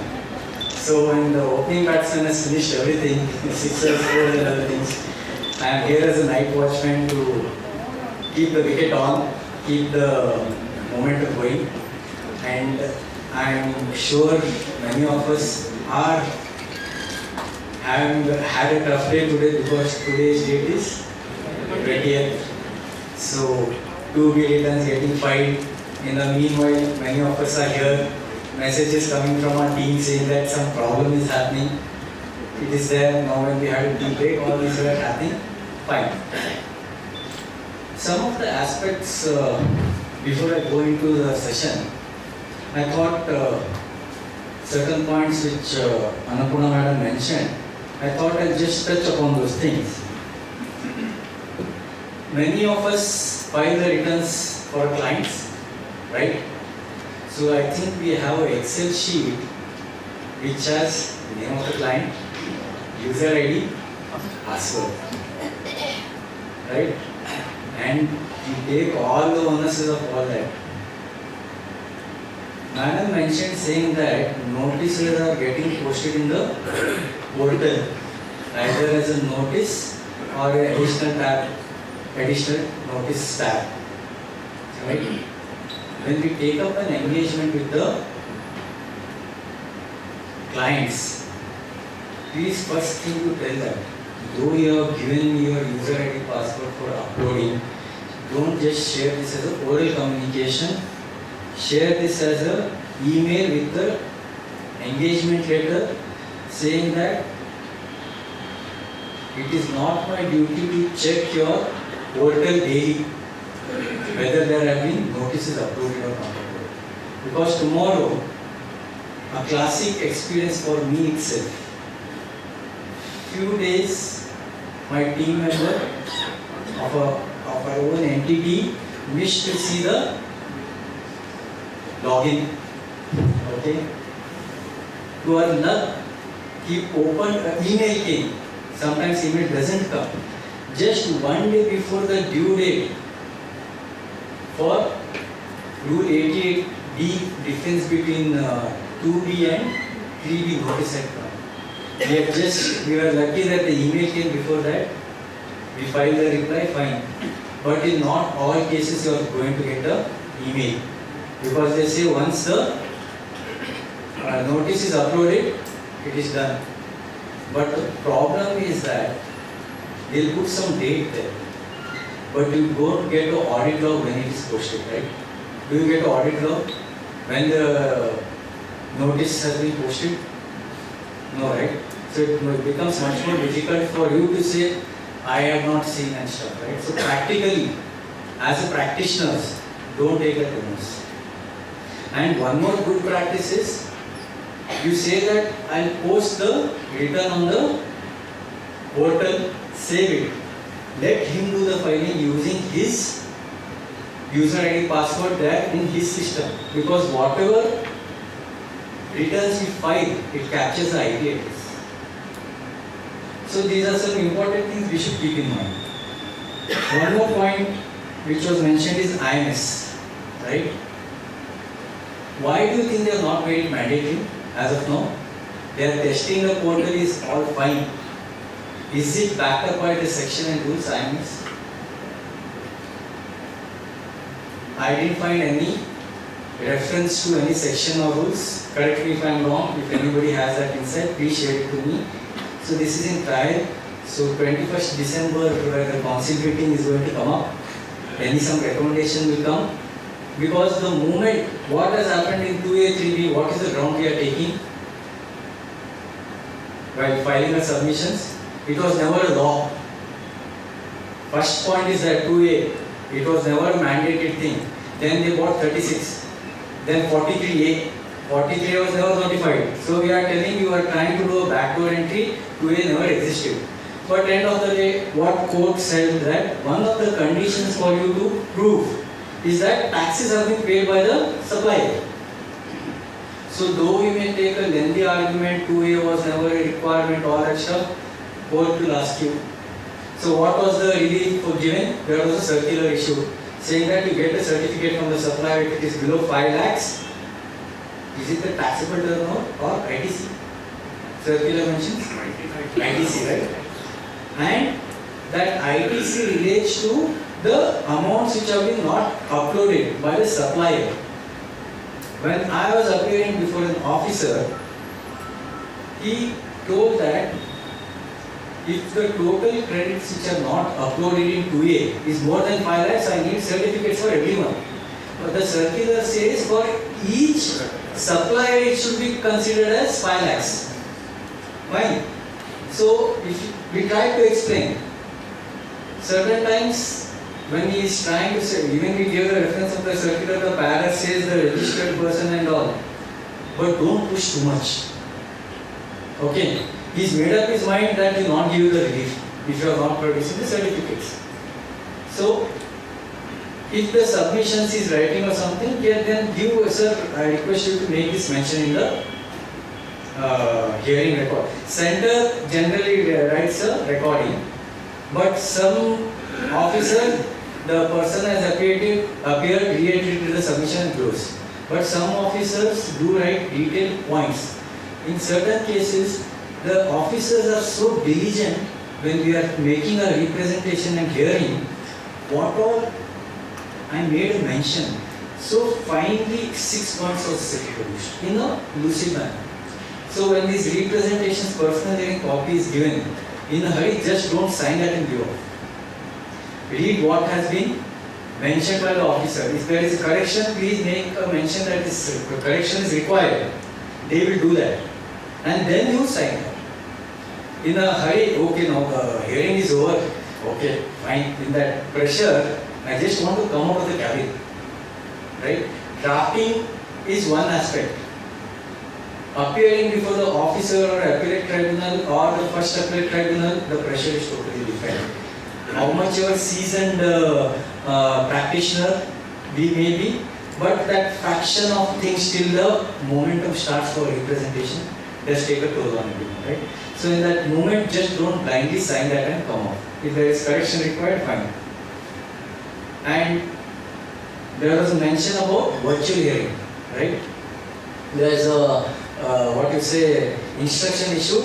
Wherever a virtual hearing, every case now under the center has to be done by virtual hearing, either under the erstwhile law or under the current GST Act, and it is mandatory unless the person requests for physical mode and reason shall be recorded.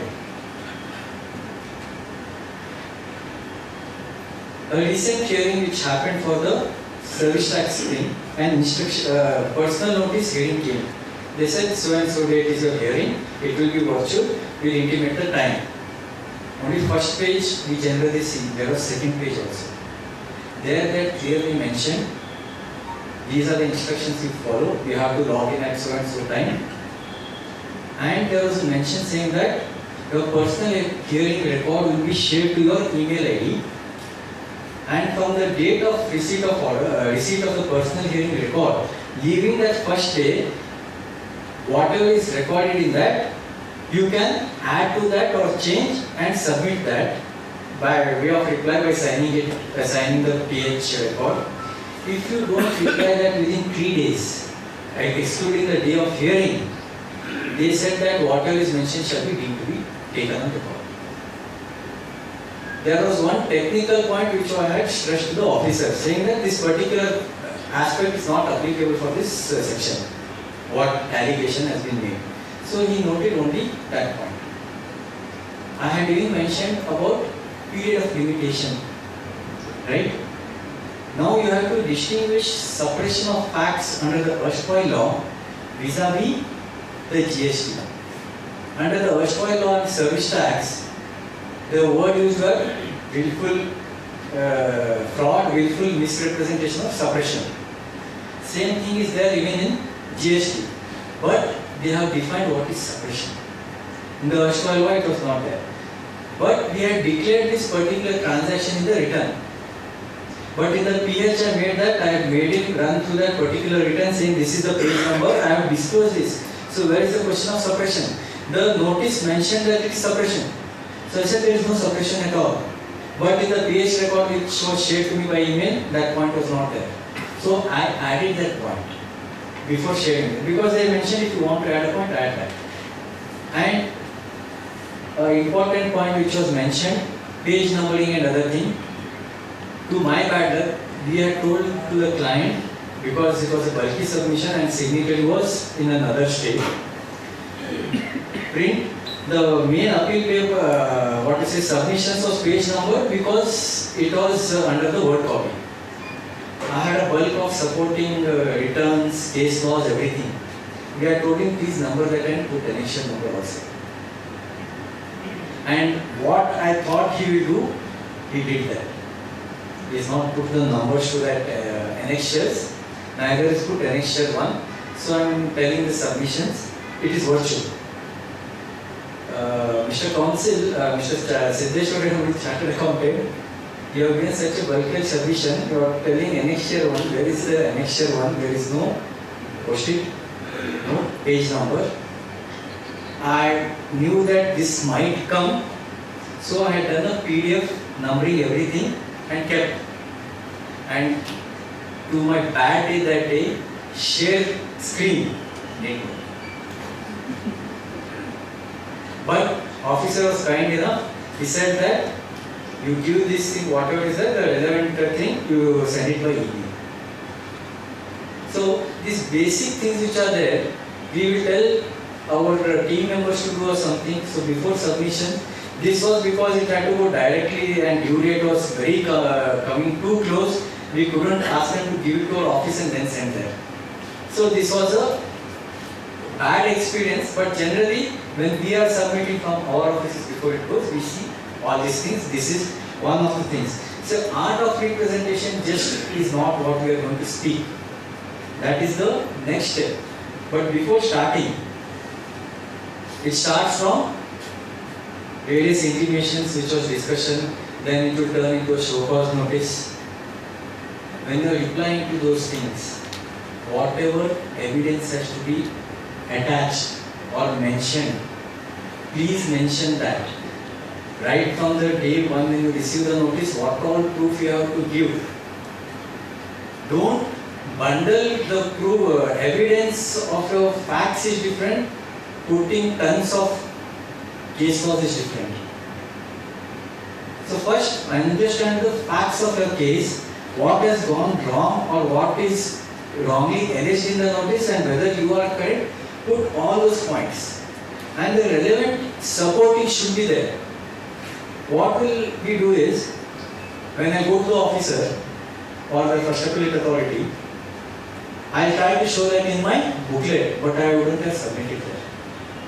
So make it a practice. If you have not submitted during the reply to show cause notice, then as an additional submission, because it can't be uploaded in the portal now because it is very bulky, you mentioned that additional things will be provided. There is a tab in the, when the notices are uploaded online, if you have to file reply, you mentioned that there will be filed. Make those submissions take an acknowledgement, because these are critical as and when you start going up the order for appeals.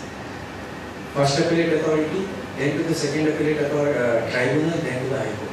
End of the day, if we have not given our supportings, then getting the things as additional evidence in tribunal which are mentioned becomes very difficult. We will have to prove that they have not taken. So that is a more difficult task. Then, to 283B, we are getting circulars, we said. Now, there is a new circular which has come. For post-supply discounts, there is a condition that the recipient should have given us the credit. Now they have issued a format of certificate also, saying that if you want to reduce the output tax liability to the extent of discount given through credit note, a circular is issued, you get a certificate from your recipient who has claimed the ITC earlier has reversed that. So all such documents which are there, when you are making a reply, if you ask the SSC to get those certificates, it is not going to come overnight. And even our SSCs would have come with the notice when 2 days before the due date. And getting the certificates from those suppliers or the recipient is a difficult task. So what you have to do is, in such a case, you make a mention that we are in the process of obtaining the certificate in terms of so and so. By the time you don't receive the hearing also, you say we'll give us additional, like what we should do for a Form C and Form F. So make these things, bring that in the submission. Or at least when you go in the hearing, you make a mention and ask them to record it, give me so many, they'll tell, okay, I'll give you 3 days time. If there is sufficient time to pass an order, if you ask for extra time, they'll give. If the limitation period is coming close, don't expect some miracle to happen that they give some extra time to file these additional documents. And whenever you make a appearance before an officer and appellate tribunal or first appellate authority, just don't start off with section this, that. Even they are learned officers, learned appellate authorities, like what man said, first try to give the details and then start. And wherever you have tried to file a reply online on the due date, or even filing an appeal online, and tribunal, what are they going to do? The news is that this will be totally on the common portal to upload. Recently, when the additional commissioner had come for a seminar in Maharashtra, I think the platform is ready. So mostly it will be online. Until that online is not there, they may tell physical. Right? In case when you are trying to upload online on the due date, if it is not getting uploaded, take a screenshot and keep that. What we have done for transitional credit, which helped us in the high courts, because of your glitches, ye can't be penalized. So all these backup papers should be done at the time of reply or filing of appeal or whatever. Because directly in the tribunal or high court, if you go and say that this happened, did you make a mention of this is the first question. Have you given this document to them?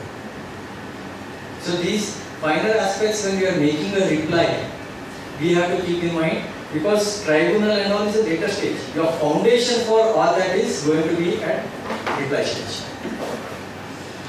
And notices have been coming without signatures, right? They are sending with email, only the name is there, designation of the officer and whatever is there, fine? Even on the portal where they are uploading, there is no signature. There was a case which went to the High Court. They said that there is no signature on the notice which is uploaded or order which is uploaded. They took that ground. The department representatives council took a ground that it is uploaded in the portal. Since it is uploaded using user ID and password, it does not require signature, was the ground which was taken by the department. The court said that just because you are using user ID and password, that doesn't mean, because even the act and rule says that it has to be digitally signed, right? So the court held that it is not a valid order or valid notice, so they quash that. But only thing going up all the way, what they will say that okay, you rectify this error. So do we want to go all the way, taking the cost of the litigation? Then what happens is they demand it back. So it's a vicious circle. So they'll say that okay, the limitation period which was there, we will restore that, you pass the order within so many days, they will say that. To add on to this, after this judgment came, in few days only there is an advisory which comes in a GST code. They use the same submissions which was used by the department, saying that the advisory says, since the user ID and password is used for logging in the uploading the notice, signature is not required because that is considered as a valid login. So, we have one GST Act, we have GST rules, we have circulars, we have notifications, and we have another act by itself that is called GST Advisory Team, which they are issuing advisory left, right, and center without backing of law. Classic example is IMS. Then this notice should be signed. So you keep these tracks, because anything which is there you have to say that this was not backed up by law. Then you have to do that. You have to keep a track of all these advisories also which are coming, because these will help you later to take a position saying that this is not supported by law. So these are the things, apart from the notifications, every day we have to see what advisories are coming. And counter that accordingly for submissions which you have to do right from the first stage itself. Not going, in case where you are planning to go against the show cause notice directly to the High Court, that is a different story. But if you are not going that, if you are going, what happens is if you go directly by way of it, there are many chances saying that you have alternate remedy, they may say that you go there. Unless it is something related to constitutional validity or limitation period sometimes which is there, they may entertain that. Otherwise, it is very less chance that they will consider that. So we have to take a conscious decision what steps we have to take before going for any thing. So one more aspect is that there is no money for the SEC to pay. So what the thing is, okay, we go to the High Court, try to get some relief. So those are the different methodologies to approach is another aspect of it. So coming to tribunal, why do you think so much time has gone in setting up the tribunal? Earlier when the section was issued, it said that it will consist of one judicial member, one technical center, one technical state. So the Madras Revenue Bar Association Madras challenged this, saying that it is an imbalance, 2 technical members and 1 judicial member. So they said that this bench which you have constituted in the Act is unconstitutional. So they had to re-amend the section. So after the re-amendment happened, everything had passed through. They said that how this bench should be constituted. So why the amendment happened is because of this background. So it says that principal bench should be at the New Delhi, consisting of president, judicial member, technical member center and technical member state. The principal bench will hear the appeal against the order passed by the appellate authority or revisional authority. Following issues will be heard only by principal bench. Place of supply, anti-profiting they have added now. Other cases or class has maybe notified, nothing has been notified as of now. Then state bench, it will consist of 2 judicial members, 2 technical members center and state. Will hear the appeal orders against the first appellate authority order or revisional authority order. But place of supply and anti-profiting can't be heard by the state bench. So when you receive any orders relating to place of supply, okay, so be careful where you have to file your appeal. If you file in the wrong place, then okay, then you will have to run up to the High Court saying that I filed in the wrong forum, so condone that delay and allow me to file in the right forum. So you have to be careful where you are filing. And one more aspect relating to first appellate authority, I'll just move one step backward. In the state, in Karnataka, it is JC appeals. In the center, depending on that who has passed the order, either it is additional commissioner or commissioner. So identify the jurisdiction when you are filing your appeals. In Karnataka, in Shantinagar, we have now 8 appeals, 8 appellate authorities. So based on that range, which place you have to file, you have to be careful. And if the order has been uploaded online, okay, we wouldn't have checked. But I would have got an email and by RAPD. So I would be happy saying that, okay, the email date is the receipt of the date or the speed post which I have issued.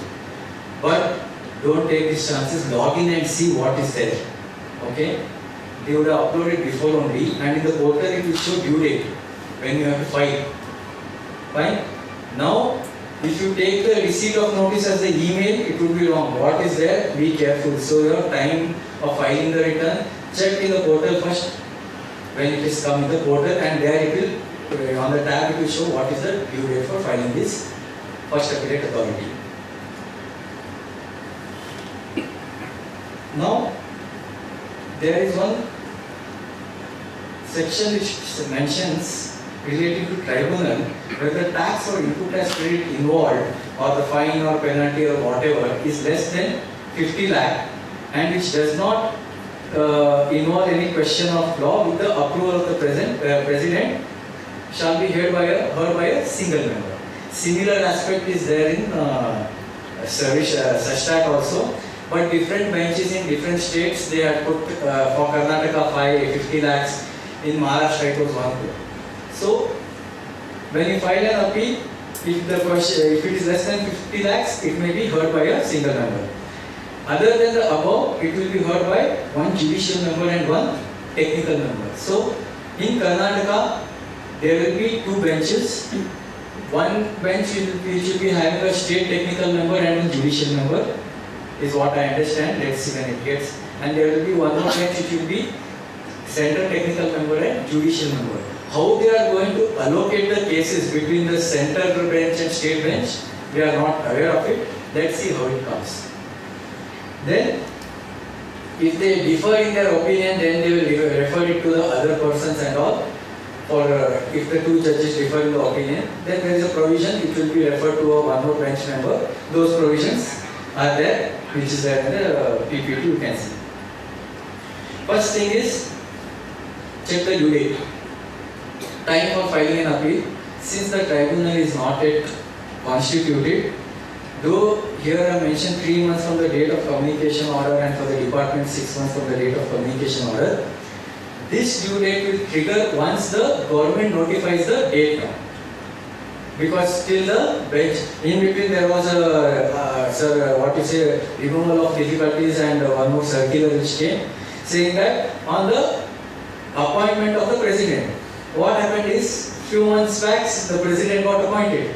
So there was chaos everywhere saying that since the president has been appointed, so 3 months is going to start now.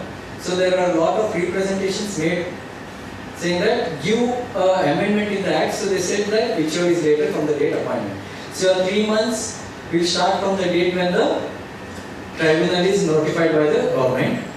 But after that, whichever order comes, then this regular time limits will apply. Now there is a provision for condonation of delay 3 months from the date of expiry. We take this very casually. Don't think condonation delay is a right for you.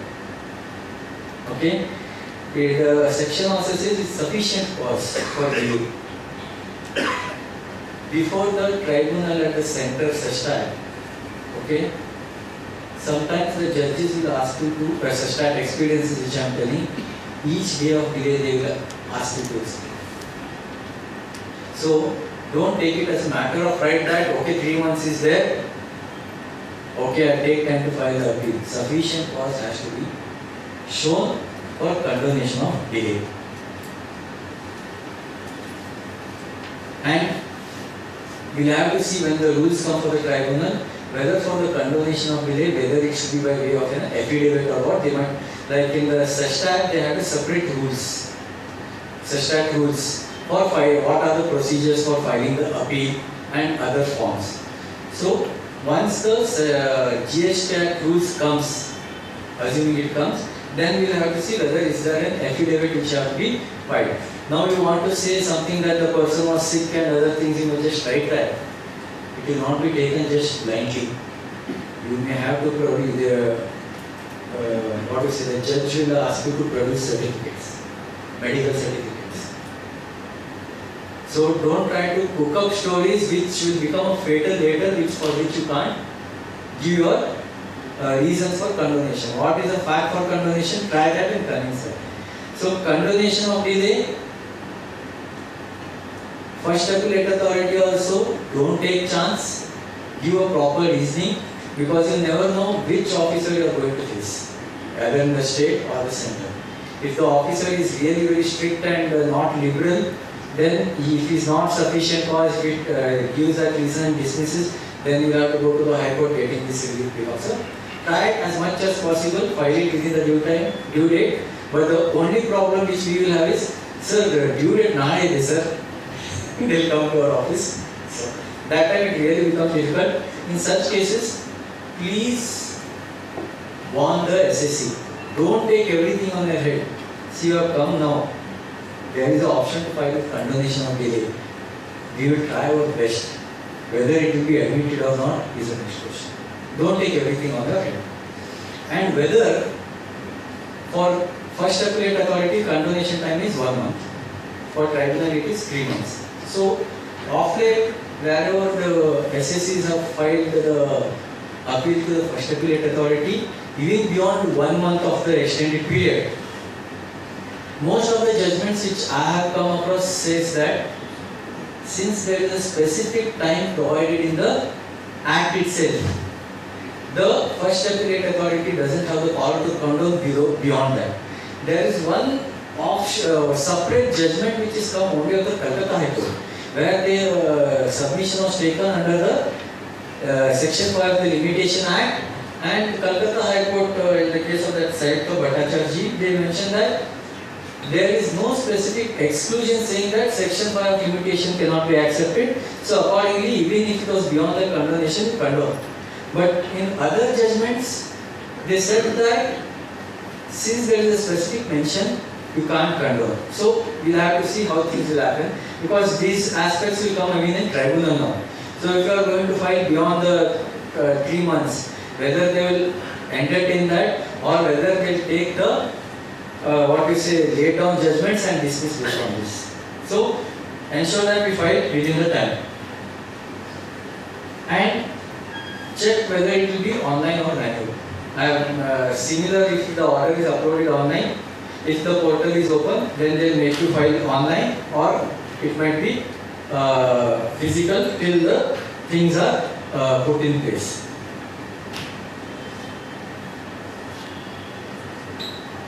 So now the person comes for your case.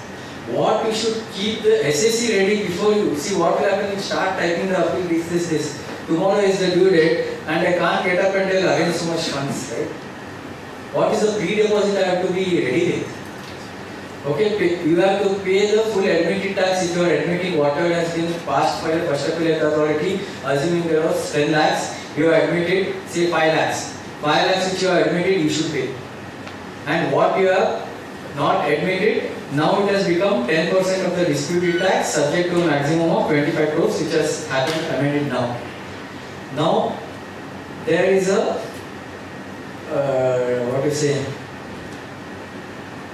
some doubts now. Orders have been passed before this amendment has come in. Now should we pay 20% or 10%?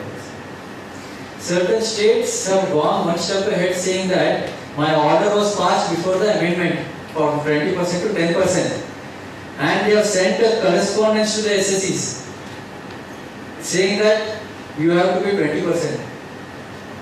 If it is a big amount and other things, then you have to take a fight. So who is going to take the first dip and get the law laid down? We'll have to see. If they say that, we'll have to say what will happen is pre-deposit, whatever you have to do is one, because there is another recovery circular which is come, right? Since the tribunal is yet to be constituted, you should not do a recovery until that pre-deposit is done and intimation is given to the jurisdictional officer, right? So assuming you pay 10% now, because your appeal order got passed just before the amendment, but time to file appeal is still there. Now you will say that I have paid the 10% pre-deposit and I am giving the undertaking that I will file the appeal within the due date. Don't be surprised. Other speed doesn't get to go. You are required to pay because this amendment and also if the amount is really very large, then whether you want to take steps of going based on that to the higher court saying that they are demanding so much but we have to pay. So those are aspects which you have to keep in mind. Whether pre-deposit fee can be paid through electronic credit ledger, madam has already covered. So what is the filing fee? There is a filing fee for the tribunal. So this also has to be arranged by the SSC. Apart from the pre-deposit and full payment of tax, 1,000 for every 1 lakh of so much is mentioned. Maximum of rupees for 25,000, minimum of rupees 5,000. Okay, you have told SSC all these things. What is the most one important question mark I have put? Now he is ready. We do all the thing after filing, then we tell this is the fee I want to charge. Please, sorry for coming. This conversation will start. So first get an engagement ready.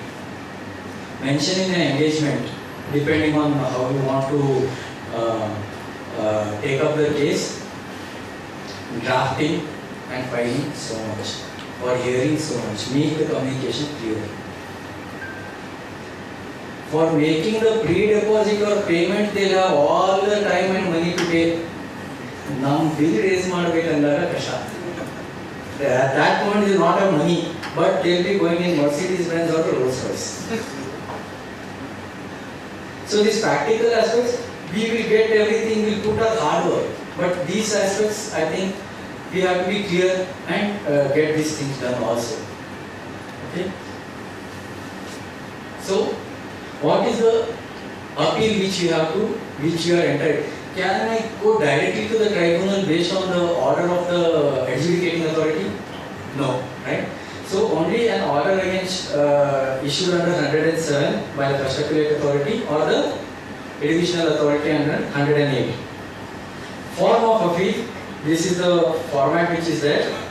I'll just run you through this. Here I would like to make catch your attention. Serial number 10, statement of facts, grounds of appeal, 11, prayer 12. In so much thing you may not be able to write everything, right? So you say statement of facts attached as annexure 1. Grounds of appeal, annexure 2. Prayer, annexure 3. Importance of prayer, I'll tell you what I went through in one of the state tribunals. It is very important how to draft even a prayer. And I am thankful to the judge who was very strict on that and he made us learn how to write a prayer. I think Dayanand sir will agree with me what we have faced in the state tribunal, but that judge was right on his part. Though we faced the difficulty, then going forward we rectified ourselves. Even in the where the High Court lawyers are present, they said, sir, we don't have the practice of giving such an elaborate prayer, sir. We say provide the relief and close. The judge said, you want relief, we give proper prayers. Otherwise, take a walk. So prayers is very important. I just walk you through that also. Okay. Then index of table, index of appeal. Just I have kept some formats. How you have to index it. The practical experience which I went through virtual hearing. All of us, let's not get to that.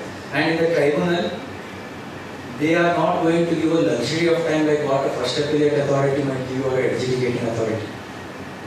If your luck is good, if the case is very complicated, then they give that time. Otherwise, 15 minutes is a luxury, 20 minutes is a big luxury. So, you have all the index prepared, form appeal, what is the number, statement of facts, grounds of appeal, certified copy of the appellate order, we have to give all these things. Please mention all the annexures which you are mentioning. And one mistake, what we end to do is case laws, we'll say case laws, page number 1 to 200. That 1 to 200 will have some 15 case laws. So each case law you mention that as an exhibit. Page number 1 to 20 is this judgment. So that when you have to refer to the bench, it is easy for them to do that. So table of contents and the index is important just not at the tribunal, even at the first appellate authority. We take that and granted, but when we go for hearing, sir, please refer this page. Is there which page? You are not numbered. Then we have to take, sir, excuse me, can I take the file and show it to you? Some officers are good. My experience on officer, when we went for the hearing, he didn't offer a seat. Imagine. So, okay, that things happened and certain complaints went up to the higher levels, then some actions were taken, then that officer has changed his ways and means from it. So you never know which officer or judge is going to act in what manner. So you keep your papers handy and clear. Whatever is asked, you are able to open that page and keep it ready. Signature for the appeal, what is mentioned in Rule 26, like an individual, it should be an individual or a person who is authorized. They are given who is to sign. If it is going to be online, then it will be a digital signature or e-signature as per Information Technology Act. Keep these minute things clear, because if you are, what will happen is, our returns are being filed by in the company by a manager finance. But if you have not mentioned him as an authorized signatory in the portal, directors sign, no problem. But if you make the manager sign and he is not authorized signatory on these technical grounds, don't get your defect notes easily. Okay? Then prayer. I'll just show you a sample. Generally, how we mention a prayer. In the above facts and circumstances, the appellant humbly prays that this appeal be allowed to set aside the demand of fact and court. 2 lines in each court.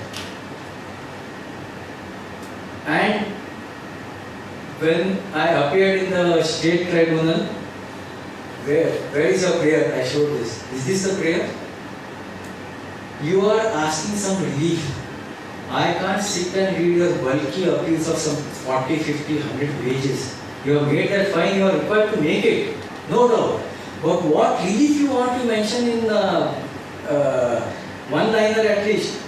So, this is how we have, this is a suggested thing, not a prescribed format. So, what relief? Please set aside the impugned original order dated so and so, set aside the ineligible ITC or set aside whatever demand you have given, set aside the interest also, set aside the penalty also, and there these things. Appeal may be allowed with necessary relief or whatever. So each relief, what all dispute you are carrying? Not this one. Okay, sorry. So first relief is set aside the order.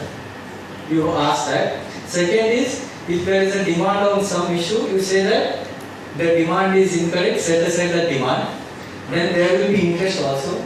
Say set aside the interest, then set aside the penalty also. Then issue such appropriate order as you deem fit. So prayer should be nice and stepwise asking what relief you want. This is necessary.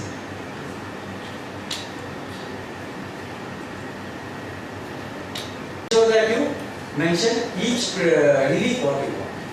This will help even for the judges what relief you want, they will be able to read that. Okay. Now, appeal papers and supporting documents. Assuming that the portal is not ready for uploading, we will have to see what rules will come. Currently under tribunals, under erstwhile law, it mentions that for tribunal you print it on a legal paper, green sheet. High courts are now given a relaxation saying white sheet. Sustat is also telling white sheet. States are still with green sheets. Two space lining between each line. You have to leave columns right side, left side. You have to leave space, and it should be only one-sided. But high courts are telling you can print both sides. Depending on what rules will come, we'll have to print our appeal papers accordingly. And a classic example which Annapurna madam mentioned, I am appealing, even it has happened with me. When you do the page numbering, you have to do page numbering of 5 sets or 4 sets, whatever do. What we will do, Mr. X, Mr. Y, Mr. Z, start numbering with them. He will lay 1 to 200, Inno 1 to 99. So what happens when they see that, okay, last page everybody will match and do 200. Some page numbers will be missing. So there is technology also which you can use. Right? There is this PDF writers. Right? You number the appeal paper, whatever is there, using your word whichever is there. The attachments which you are going to do, you can merge all that and do auto page number. And then you take a print. So this has helped us a lot in getting away with this problem. Don't do this only for tribunal or whatever. If it is a bulky submission, even at the first appellate, even at the show cause notice level, why you want to waste time writing, right? As well you have this software, use that for page numbering. It will ease your time also, not only of yours, even of the team members who are working on that. Number of copies, how much if we have to submit, if it is manual, we will have to wait for the rules.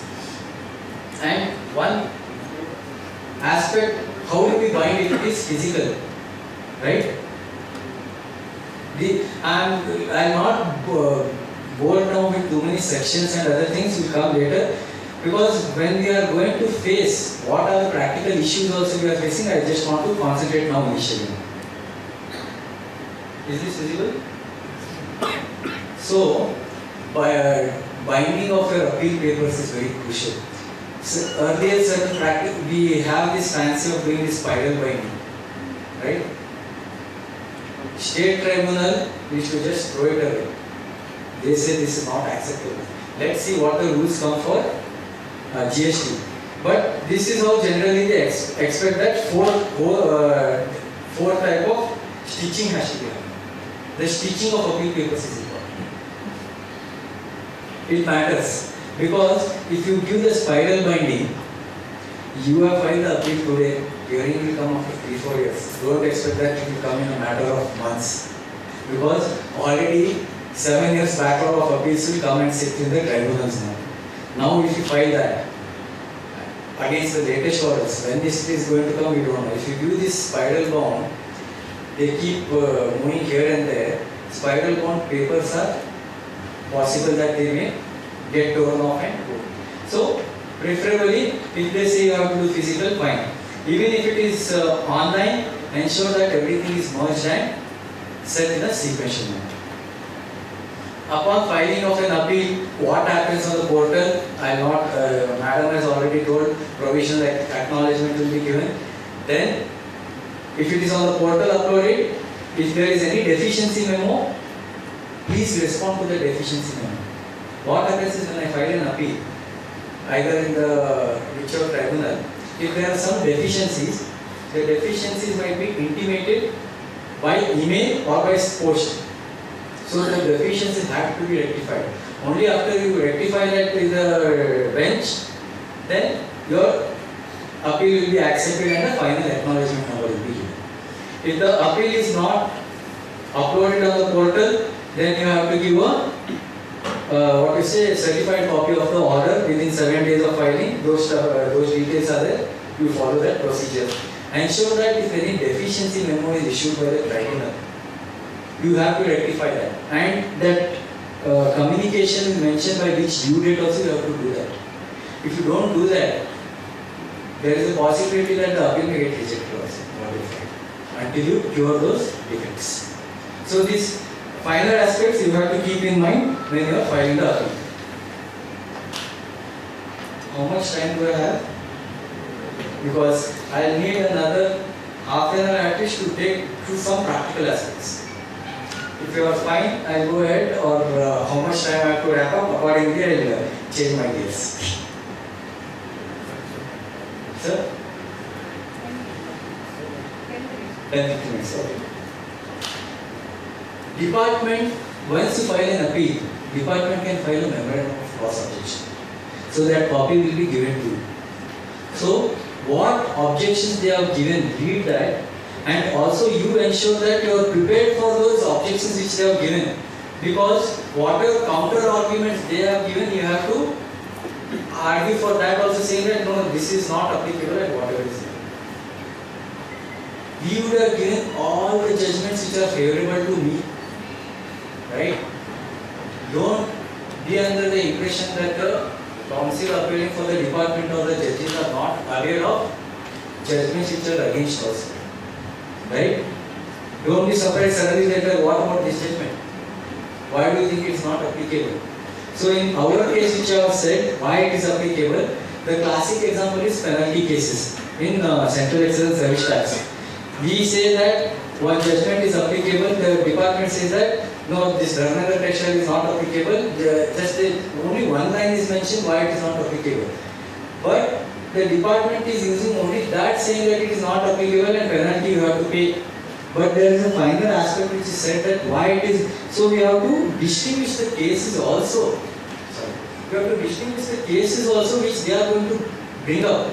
So you have to read the judgments which are for and for against also. And when the due date is, whenever your hearing is posted, just before a few days, keep checking any developments of cases that happen, which are for and against the order. And if there is a Supreme Court judgment which is against you totally, then no case.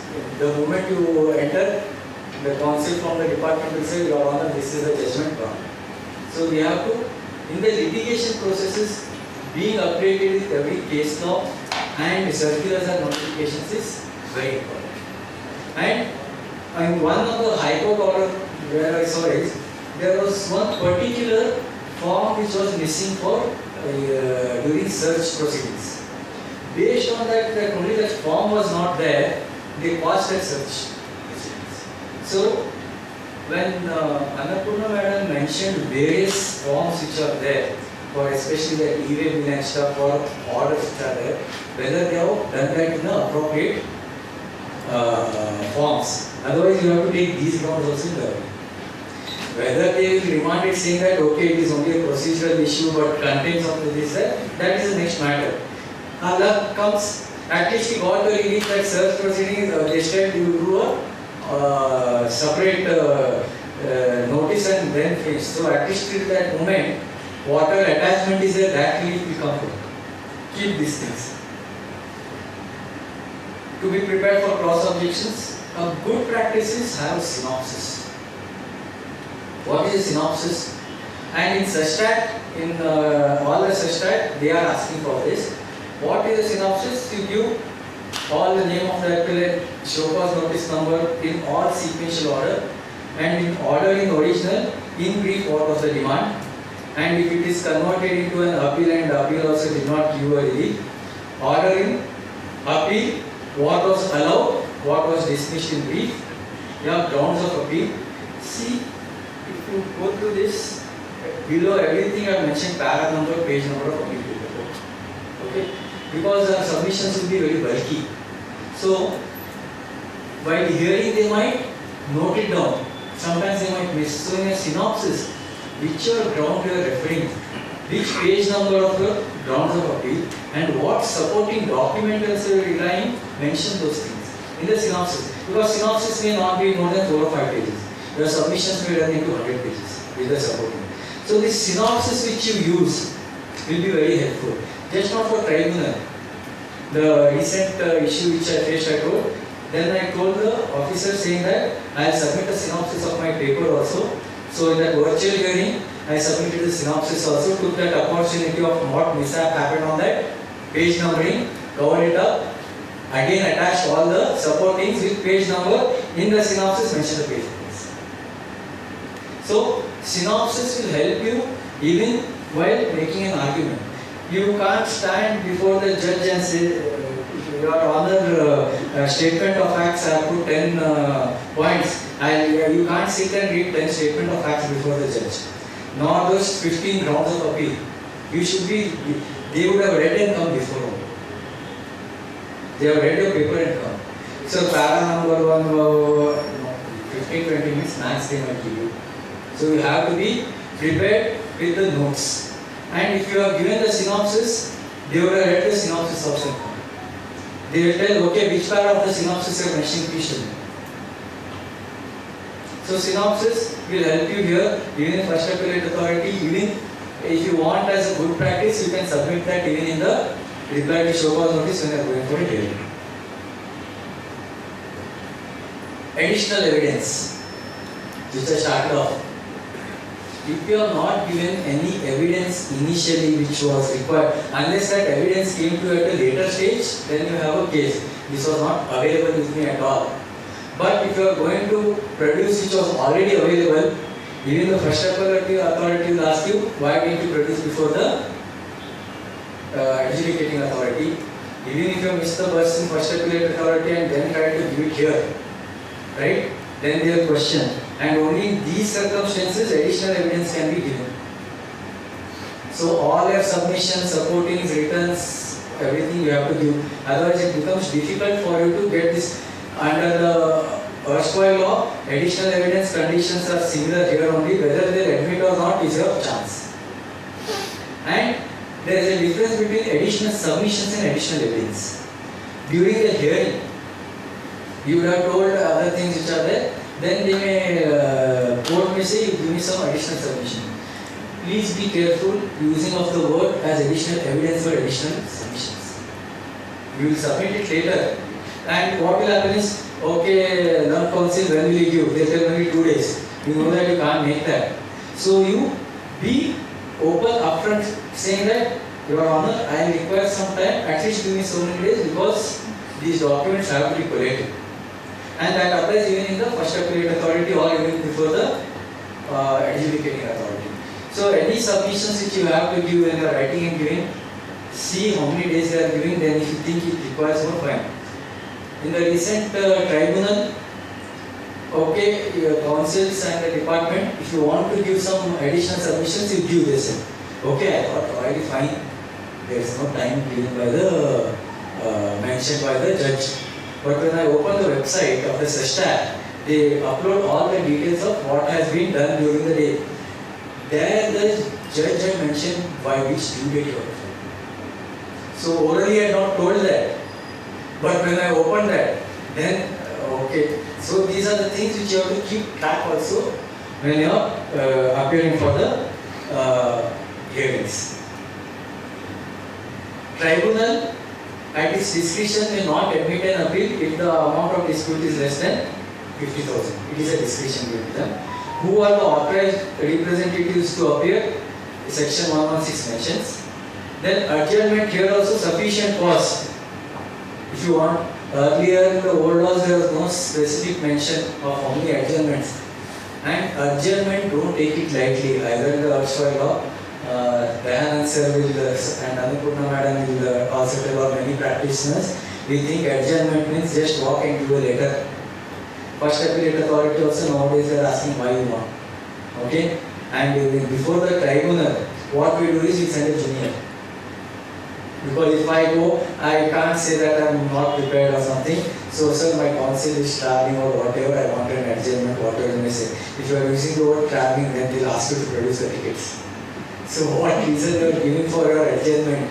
Be careful and reasonable. And now, it says either of the party can ask for maximum 3 adjournments. But if the case is adjourned by the court, that will not be counted. Is my reading of this particular section for adjournment. And reason, dress code, we are still awaited what will prescribe under GST, but under such rules they are prescribed for women what is the dress code and for men what is the dress code. In tribunal, be very careful. In one of the hearings, it was not me but the other person who was appearing, they say for a chartered accountant it should be black tie. Fine. So the person who was appearing was a chartered accountant. The black tie had shining black stars only, not white stars also. It had shining black stars embossed on that. For that the judge took him to task. Counsel, what is this dress code you are following? How many years you have been appearing? So what happens is, what you are going to talk by such comments, your flow will go. Then he said, come next time. He didn't allow for hearing us. Okay? And arguments presentation. Okay? When you open the cause list, if your day is bad, if your case number is first, okay? Because you don't know how the judge is going to react on that day. If your hearing is somewhere else, you will be reading the judge how he is going to, how he is being reacting for various cases which are being heard. So accordingly, how it is happening, you may frame your mind. But if it is your first day, and if the judge mood is good, fine, arguments will go. But here when making an argument or presentation, first you say that what is the name of the SSC, it will be known, period of dispute you mention, and what is the amount involved, and you also mention, your honors have presented the synopsis also, and make a mention of that. What happens is, center has anybody seen 73 notices in the center? Under GST at least all in service tax, every notice has been extended period of rehabilitation saying it is sufficient. And when notices have come from the department under GST from center, everything is 74. 73 doesn't exist only. Right? All the notices are under 74. Order also is 74. So, when you are arguing, just suddenly don't jump saying, sir, your honors, the period of limitation, blah, blah, blah, blah, blah, blah. Don't jump to that. They will have idea. First mention facts of the case, ground of appeal, take the merits, take the legal, and you make a mention of this. Suddenly if you jump to that, they may get irritated. If your case is at the later stage, see how they have reacted for period of limitation. In one case, I had a period of limitation issue. The judge, counsel argued, and then he came to period of limitation. Then the judge said, why didn't you make the submission beginning? Then we could have gone. So it depends on case to case basis. So these are all the skills in the court which you will have.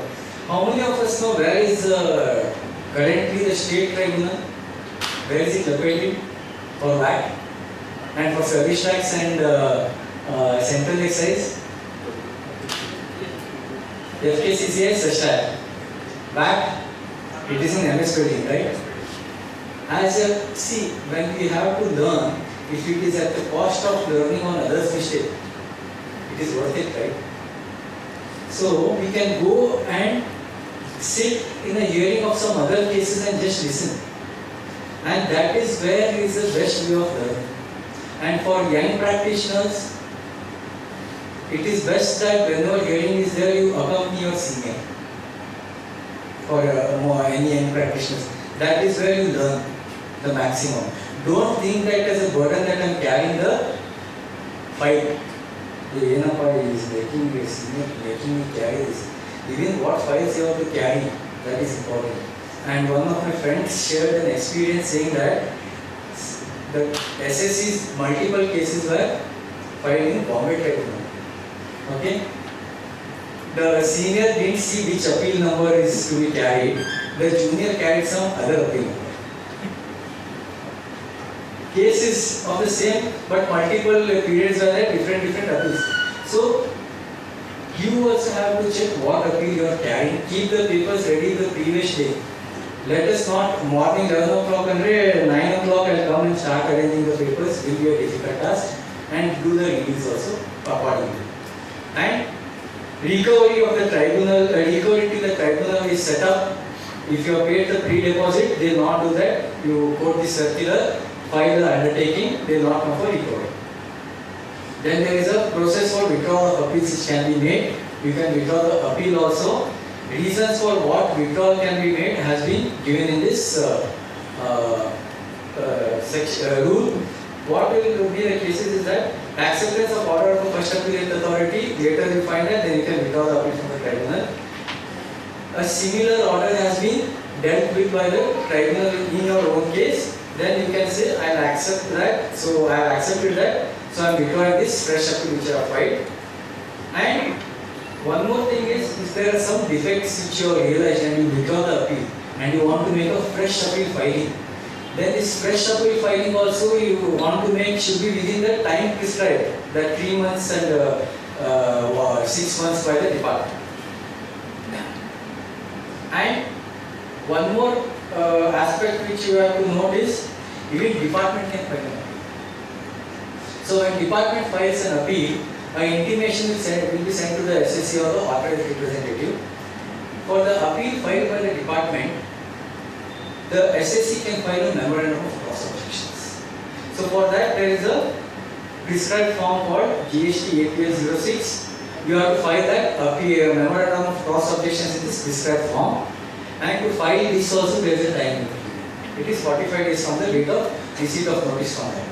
And again condonation of delay another 45 days. But again you have to prove sufficient cause why you wanted this particular thing to be done. Order should be passed by the tribunal as far as possible. It is said, it is not mandatory. Within a period of 1 year from the date of filing, order can be confirmed, modified, annulled or refer the case back. One distinction between first appellate authority and tribunal is that first appellate authority can't refer the case back. They can either confirm, modify, annul, but the tribunal can refer the case back to the jurisdictional officer. And when the order is done by the tribunal, the jurisdictional officer has to issue a statement in GST Act for determining the final demand. And if you once receive the order, and if you have seen that some relief is given, big relief is given, small relief is not, let's not have a happy joy feeling. Read through the order if there is any mistake apparent on the face of the record, not on the question of law or anything. If you see that if there is any apparent mistake on the record, one of the issues which you have asked has not been addressed. There might be 5 issues. 4 issues have been addressed, 1 issue has not been addressed. Then you have to make an application for rectification. The SSC can make, and it is within 3 months from the date of order. Appellate tribunal also can make on its own or by the commissioner, or we have to see whether order has been comprehensively covered. If there is any missing which is there, then we have to make an application for rectification. And if the rectification is being done on by the tribunal or on the application by the commissioner, if it is going to lead to an enhancing of your liability, then it is necessary that opportunity of hearing should be given to the other party. And ensure that you read whether all the points have been covered in the order. And one concluding thing is, all the judges or the officers, they also know what section or rules or order is there. Yes. In fact, sometimes in such that even before you had started, you would have told this is the fact, this is the related. That judgment is there. I would refer that. Okay, finish your case is allowed. And in one hearing, a person was told, Your Honors, you would have realized in service tax refund, nexus issue is not required. Your Honours, nexus issue is not required, Your Honours, and there are umpteen number of judgments and plethora of judgments and all words used. Okay, counsel, can you show me which case you are referring in your appeal paper, the page number you are searching? He was lost.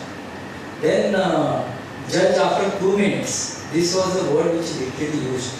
Counsel, this is not a library. Don't waste the court's time.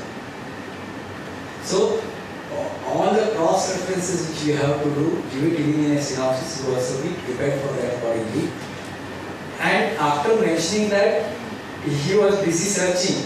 We were looking at the judge. Then both the judges just smiled at each other. They knew which judgments are there. But certain times, even they will take you to task. They are well informed. But we should also be equally prepared for that. And if anything I wish Dayanand sir or madam can add on to these things. It was a happy discussion. Thanks one and all for this patient hearing. I think I overshot by half an hour, but I thought I'll take this time so that, and even this was a good experience for me. I didn't prepare it again and again for it. Thank you one and all. Any questions for madam or?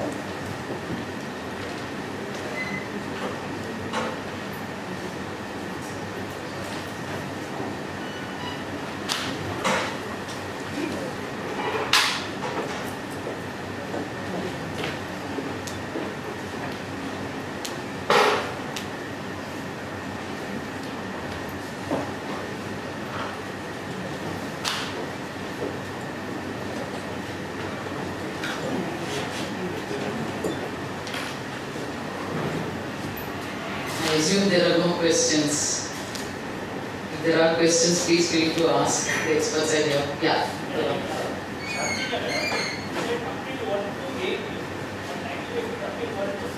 No, two more have got added. No, two have got added in Kormangla. Kormangla. Ah, 6, yeah. They are shifted this end. Thanks. And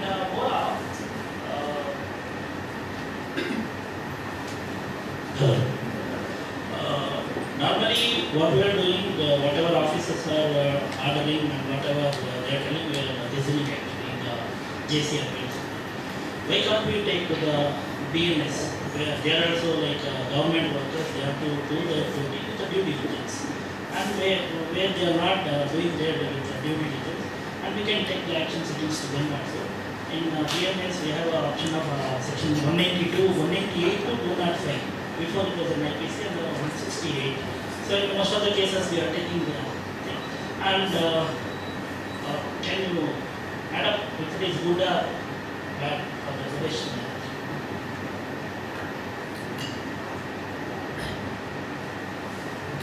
Hello. Hello. Hello. Yeah. See, taking action against the officer is your individual decision. And there are specific sections which has been prescribed in the section itself. You might remember, I think it is somewhere 158 or something, where they have given the power of the officers. So if they are going beyond that, then you can take an action against the proper officer. So they have given a scope in that section itself. So I think you can take a decision accordingly. What basically we try to do is, rather than going with that litigation, we try to intimate to the higher authority, saying that these are the things which we are facing with the respective officer. And I think accordingly, I'll just tell you one very important, I think interesting what has happened. In one of the visits, the department has done the recording of the taxpayer. Whereas, there is no requirement when they are coming for an investigation, the officer is not supposed to do the recording without the permission of the taxpayer. Right? The taxpayer was harassed by doing the video recording and harassing them that we are going to produce this video recording to the higher authority. So something if they are doing beyond the provision of the law, then you have the right to go against that and complain to the higher authority. So I'm just giving an example. So there are various such situations, so I think you can take a call and discuss with your higher authority. That is what I mean. Classic example. if you have inspection, they come with INS-1. Okay? It is signed on the top and the bottom. But for which purpose they are coming, they don't write. Right? They just come. Until you ask INS-1, they don't give. Otherwise, they'll tell, okay, wait. They start the inspection and later the INS-1 comes and they are not ticked for what purposes. And which authority, whether that has been signed by the appropriate jurisdictional person or JC or no, that is also not there. So these issues are there, you can take it up. But what will happen is, you have to object that initiative. Are we ready to take on the officers? See, we may say we want to take on the officers, but the SSC will say, sir, we don't want to rub them wrong. You will argue the case and go today. Day in, day out, they are going to come to us. So it is a conscious decision in discussion with the SSC. If he is a good SSC to fight tooth and nail, he says, okay, we'll see what happens. If we are on the right side of the law, we'll fight, then take this case. So it's a more of a call which you have to take in confidence with the SSC. Your point is valid. 100%.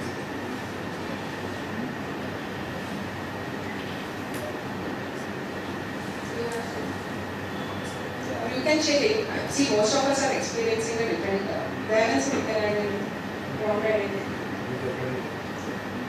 So you should sit here, sir. Please, anything you want to add to it? This has covered a lot of things. You also Yes. have good questions. Thank you, sir. Thank you so much. So I think, thank you.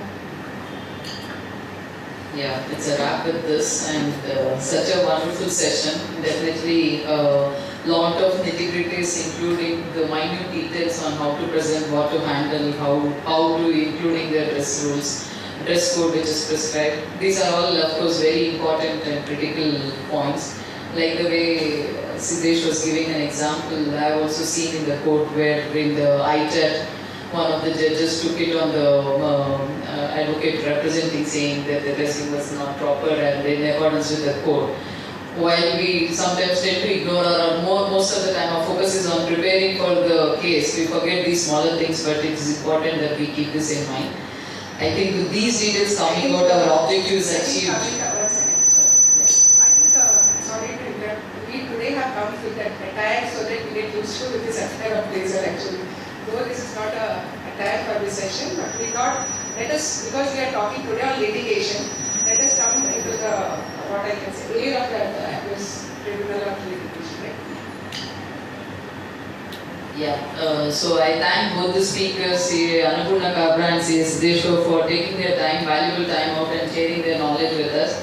Thank you so much. Can we have a big round of applause?